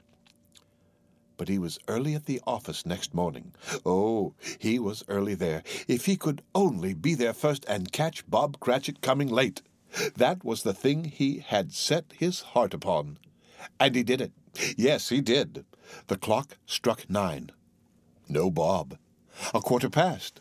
No Bob. He was full 18 minutes and a half behind his time. Scrooge sat with his door wide open that he might see him come into the tank. His hat was off before he opened the door, his comforter too. He was on his stool in a jiffy, driving away with his pen as if he were trying to overtake 9 o'clock. "Hallo!" growled Scrooge in his accustomed voice, as near as he could feign it. "What do you mean by coming here at this time of day?" "I'm very sorry, sir," said Bob. "I am behind my time." "You are?" repeated Scrooge. "Yes, I think you are. Step this way, if you please." "It's only once a year, sir," pleaded Bob, appearing from the tank. "It shall not be repeated. I was making rather merry yesterday, sir." "Now, I'll tell you what, my friend," said Scrooge. "I am not going to stand this sort of thing any longer, and therefore," he continued, leaping from his stool and giving Bob such a dig in the waistcoat that he staggered back into the tank again, "and therefore I am about to raise your salary." Bob trembled and got a little nearer to the ruler. He had a momentary idea of knocking Scrooge down with it, holding him and calling to the people in the court for help and a straight waistcoat. "A Merry Christmas, Bob," said Scrooge, with an earnestness that could not be mistaken, as he clapped him on the back. "A merrier Christmas, Bob, my good fellow, than I have given you for many a year. I'll raise your salary and endeavour to assist your struggling family, and we will discuss your affairs this very afternoon over a Christmas bowl of smoking bishop, Bob. Make up the fires, and buy another coal scuttle before you dot another I, Bob Cratchit." Scrooge was better than his word. He did it all and infinitely more. And to Tiny Tim, who did not die, he was a second father. He became as good a friend, as good a master, and as good a man as the good old city knew, or any other good old city, town, or borough in the good old world. Some people laughed to see the alteration in him, but he let them laugh, and little heeded them, for he was wise enough to know that nothing ever happened on this globe for good at which some people did not have their fill of laughter in the outset, and knowing that such as these would be blind anyway, he thought it quite as well that they should wrinkle up their eyes in grins as have the malady in less attractive forms. His own heart laughed, and that was quite enough for him. He had no further intercourse with spirits, but lived upon the total abstinence principle ever afterwards, and it was always said of him that he knew how to keep Christmas well, if any man alive possessed the knowledge. May that be truly said of us, and all of us. And so, as Tiny Tim observed, God bless us, every one. The end of Stave 5, and the end of Charles Dickens' A Christmas Carol. Read by Rick Kistner for Lit2Go on the web at fcit.usf.edu.